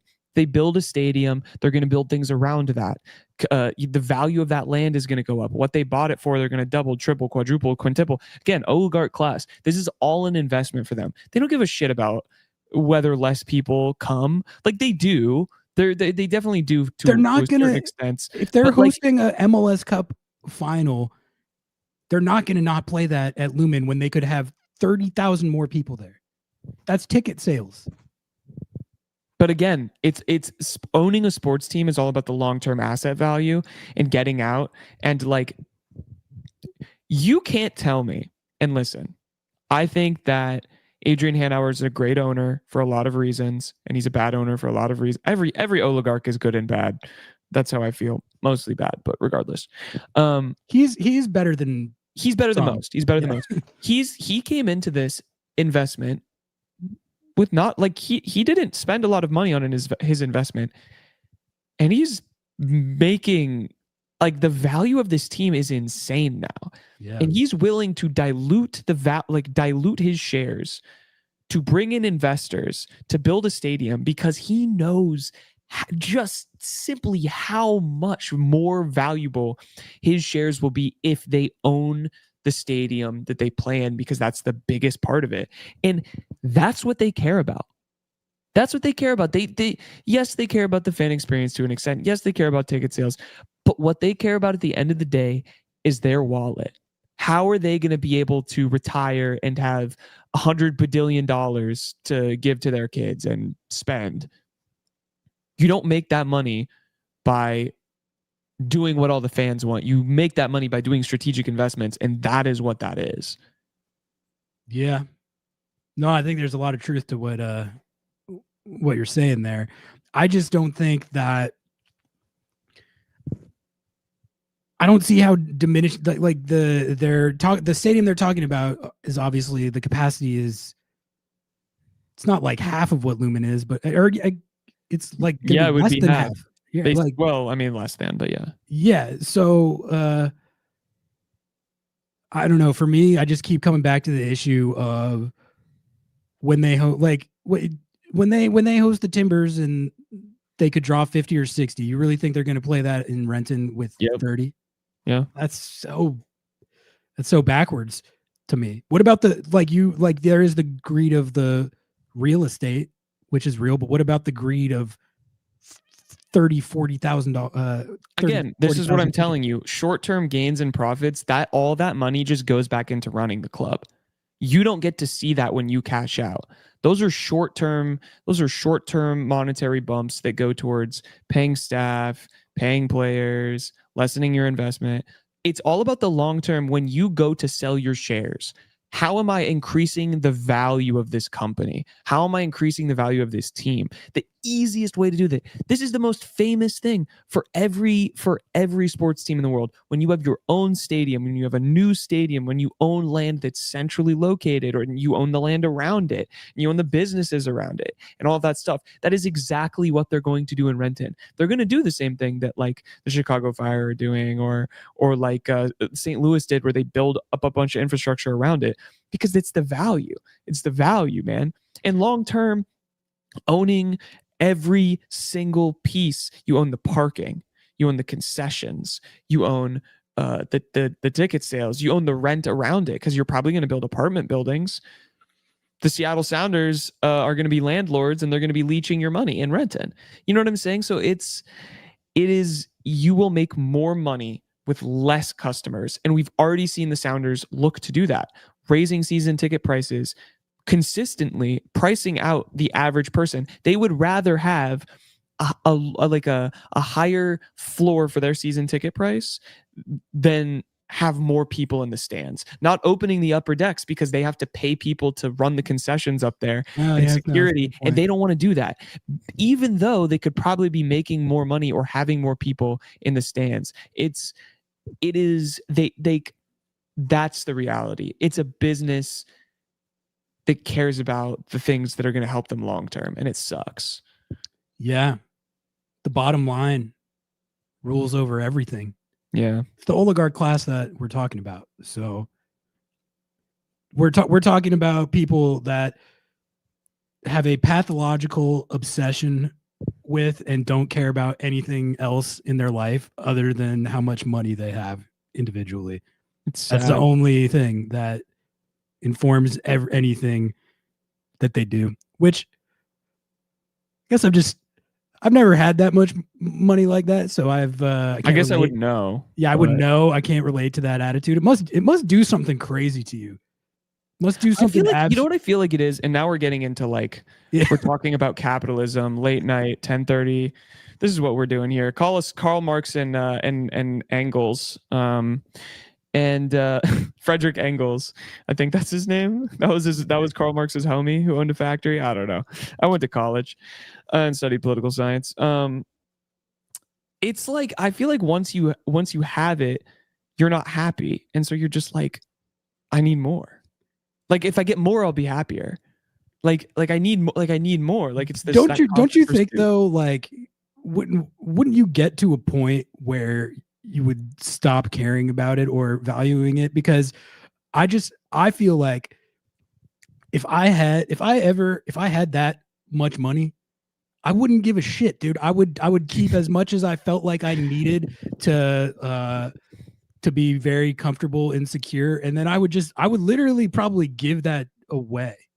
And I know that's easy to say because I've never been in the situation where I've had that money to do that, but just the extent of the greed still, I've seen how the oligarch class works my whole life at this point, but it's still wild to me where it's like, don't you have anything else in your life that gives you fulfillment or anything to do other than just blood sucking and leeching as much money as you possibly can? You fucking freak. You can't get to that point of wealth without being immoral. Yeah. You know what I'm saying? Like you can't get to that point without like fucking people over, and like you have to like cut that part out of your brain, the empathetic part out of your brain. Cause like, it's just like, it's insane. You have to create. Yeah. I think you hit like a certain net worth and you just become like an absolute a ghoul, psychotic ghoul. I think it takes a type of person to get there, especially like because most money's inherited, like most wealth is inherited statistically speaking. So like you're not really doing anything to get there, and so you have this like chip on your shoulder the whole time because people are like, bro, you just like your dad made all your money. You know what I mean?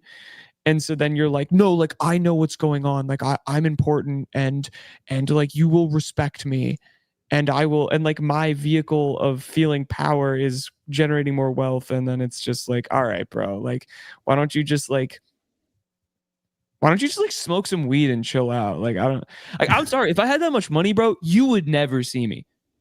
You would never see me. No, I would be like, I'd be at the beach every day drinking Rainier. Like, I was thinking about this today because, like, with the election and stuff, there's been so much talk about how, like, if you have services for the public good, it's like you're a freeloader, yeah, right? Like, yeah, you're a leech, even just for having like basic societal necessities. If you think that like the government or taxpayers should pay for stuff like that, you're leeching off other people. You're freeloading. yeah. I've never even been in a situation in my life where I've made anything even particularly close to 100K. Yes. But say just for the sake of argument, I had a job that paid me 100K, and that was it. That's not even that much money in Seattle anymore. It's really not. No. But like, if I made 100K a year, which I don't, but if I did, and the government called me and they said, "Yo, you make 100K, but we got a lot of shit to fix with society. Unfortunately, we're gonna need to peel off 20K, 50 racks. We're gonna let. I was thinking 20 racks. 20 racks. 20 we're gonna racks, peel 20%. off 20 racks.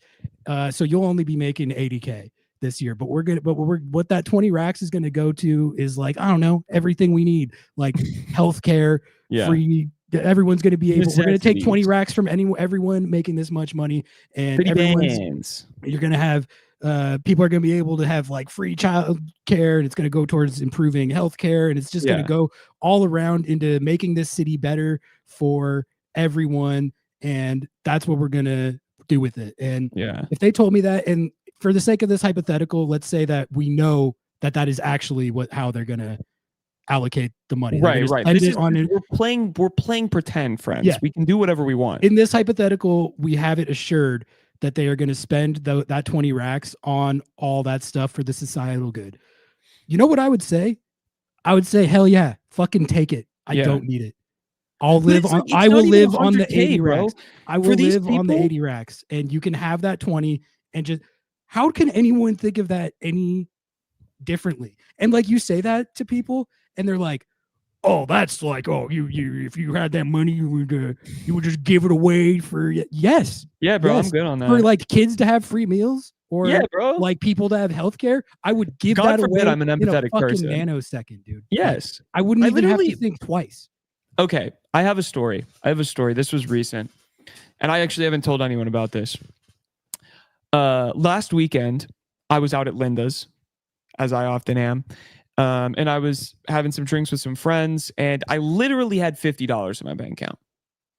Right. So I had a beer. I had 2 beers, and down to 30, however much is $30 after my tip. Cause I'm going to tip. It's going to happen. Right. $30 left in my account, whatever. And I'm walking back to my house from Linda's.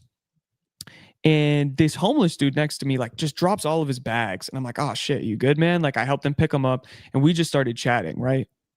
And just throughout the chat, I was like, "Are you good? Like, do you need anything, man? Like, make sure you're okay. Like, it's really cold. Like," because it was like the first day it got really cold. Weather's been terrible, dude. Yeah. And he was like, "I'm okay, like, with that, but could we get some, like, could you like give me some money for food?" I was like, "I don't have any cash, but like, there's this really good taco stand like right here. Like, let's just both go. Like, I need to eat something anyway." And we went there, and I spent the last $30 that I had in my bank account. The last $30 that I had, I didn't get paid for 2 days after that, right? Like, I was just rocking on zero for the next few days to buy myself and my new homie some food. And we sat there and ate together and chatted for like the next hour. And I'm like, how can you not see the humanity in every single person that you walk by? That's like, dude, I would give my last $30 to make sure that someone was doing okay for like a day. And these people, like, they just like, it's just like, I don't know. People are just like, so like, you get to a point of wealth where it's like, how do you not just like not value money? Like, I value money, but I don't value it that much. I don't even say like that I would give the 20 racks to society because I'm like some great guy that's like super altruistic. It's just like, if there's basic societal consensus on stuff that we all could use and need, we all should contribute to making sure that happens, and we have all I'm just like, I literally, it was funny. Like, I was talking to this dude. We talked about football. Like, we were talking about, because he was a Texans fan, and we were talking about, like the football season and whatever, and like last year and whatever. And I'm like, dude, this is like, we both lived in Texas at one point. I was like, we're the same person, dude. Like, this, you could be me if I didn't have a better dice roll. And it's just like, well, yeah, that's the other thing. Like the idea, like we were talking about the idea of like, a lot of people have the idea of being self-made and pulling yourself up by your bootstraps. And if people have less money than me, then that means they're lazy and they're freeloaders. 90% of the time, the people saying that shit were born into it. Yes, bro. Yes. You didn't do shit to get your status most of the time. And yet you act sanctimoniously towards people who have less than you, because the only reason they have less than you is because they were born into different circumstances. Right. 90% of the oligarch class, bro. You got probably a bad higher. Point. It's shit they were born into. Yeah. Like they got spawned into yellow loot. I got spawned with gray loot. Like, that's, what are you gonna do? Luck of the draw, man. Like, born into the oligarch class, not even born on third base, born with the home run already hit, thinking that you're better than everyone else. That's crazy. Yeah, dude. Are you saying 20%? Rise up, Lobbing Scorchers listeners. Are you saying 20% on top of the roughly 25% you already have to pay? I mean, hey, bro, I don't have to pay income tax. Fuck it. Charge me income tax. I don't care. I don't know what percentage of what I make gets taken out from taxes. I don't know. It's a lot, but it's clearly not. We clearly don't have anywhere close to enough to fund all the shit that we need, which is why society is. Seattle's about to be in a budget deficit, brother. So, like Seattle, the city of Seattle, the government. Well, there's just not a government right now, but like, whatever, man. I don't know. Yeah. But that's it sucks. It just sucks. This is the other thing that, and then I think I'm probably going to call it a night. But yeah, same. Yeah. The idea that like the societal necessities that I'm talking about, like when the oligarch class says that that's impossible to do, like we can't pay for it, we don't have the money, we don't have the budget, that can't be done, and that's why like we don't have that. They're literally just lying to you. They're lying to you. They could do everything that we all need to have a better city, a better society. They could do it easily. And so like we had, I don't know, we had people in this chat last week doing the like, how are you going to pay for it thing. We had one commenter in particular on the Katie Wilson interview. He was cooking. He sent like 10 comments, but he had like a 14 paragraph, 25K word explanation for why paying for free childcare for everyone is like impossible. Like it can't be done. Like I got a secret for you, brother. It can be done. It can easily be done. Like the idea that it can't be done is a lie. It's a total lie. And if you believe an oligarch that tells you that you can't have something like basic quality of life or healthcare or anything at all, if you believe that when they tell you that, you are a chump, you're a sucker, and you're easily manipulated. And the irony of it is those are the people who think that they're the free thinkers and the critical thinkers, but they're the biggest chumps and suckers that there are. That you're being lied to, and you lack so much of a capacity to think for yourself that you believe anything that you're told. And that's sad. And it's funny that we had people in our comments saying that stuff because it just exposes it exposes like, I don't know how deluded a lot of people are. I'm dead serious, Danzig. I am dead serious. I have a really important thing. They could pay for everything that we need. No problem. Confirms Ron Mamdani is a Sounders fan. Oh, hell yeah. July 23rd, 2020. That's a deep cut. That's a deep cut. I don't know what he's responding to, but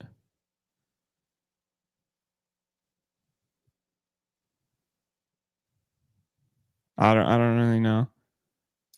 Jeff Colton. I think he's Retweet doing him, a dude. bit. I'm not on. I think he's doing a bit, but like I don't really care. It's really funny. Let's try and get that one taken off. I'm gonna post an Instagram post about this tomorrow. It's gonna pop. Oh yeah, we're gonna rack digits. Seattle off that. Sounders fan elected mayor of New York City. All right, let's call it a goddamn night. We just Oh my god, we did. Thank you for this last 30 minutes of political. I love how far by... that went off the rails. It's funny that the way the direction that took. I was actually thinking of doing that anyway. Like, but Paul's a tax accountant. Paul, you want to do our taxes? I don't want to do them anymore. No, he's trying to tell us that it's impossible for the government or the oligarch class to pay for anything because of the tax structure. See, that's the thing. I don't. Okay, but listen. I don't care what you have to say about the tax. I structure. want my accountant. It doesn't matter. I want my accountant to hate taxes. And you know what? You're hired, Paul. If you think that the tax structure is the reason that like no one has healthcare in this country, I just don't know what to tell you. Easily manipulated. All right. We're going to call it a night on that marathon session. Great show. 3 hours and 20 minutes. This is Under the Lights is off the rails at all. Under the Lights went far off the rails. We spent the last half hour not talking about soccer at all, but I thought it was sick. We still had some good viewers. So yeah, thank you all for tuning in. We'll be back at it. I don't know if I'm going to be able to go to the watch party like during the game, but go to. Oh yeah, because guys, there's a watch party. I promoted, but yeah, promo it again. Are you pulling up the flyer? Okay. Fast fashion. There you go for the Linda's Beer Fun. Thank you for the 5, Luis. Appreciate you. Yeah, we'll be firing up the post game live. We'll have to, if you guys are going to be doing that from fast fashion, how are we going to do that? I don't know. I'm going to figure it out. I'm not sure if I'm going to do it or not. Worst case, I'll just call in from somewhere. God, dude, why can't I just pull up this damn picture, dude? I really don't know why. So yes, oh my god. Yes, on the post game stream, we'll do it. We'll figure it out. Fuck.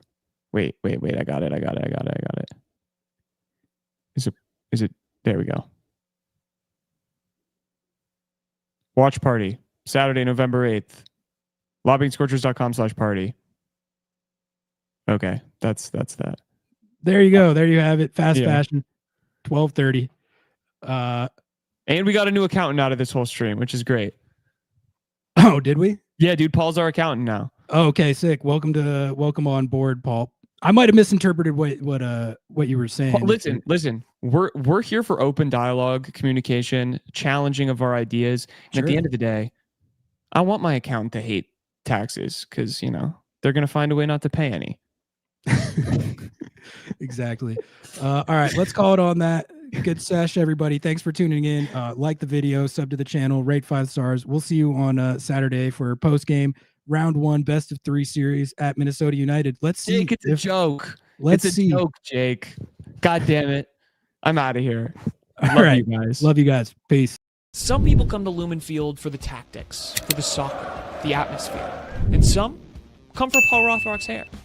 Me personally, I come for both, because I have agendas to push. Live soccer isn't just better, it's way more personal. From making friends to becoming the guy in your section that's just constantly yelling about advanced statistics. Get tickets to any Sounders match by visiting LobbingScorchers.com/tickets. You support the pod, our agendas, the vibes, and the chaos.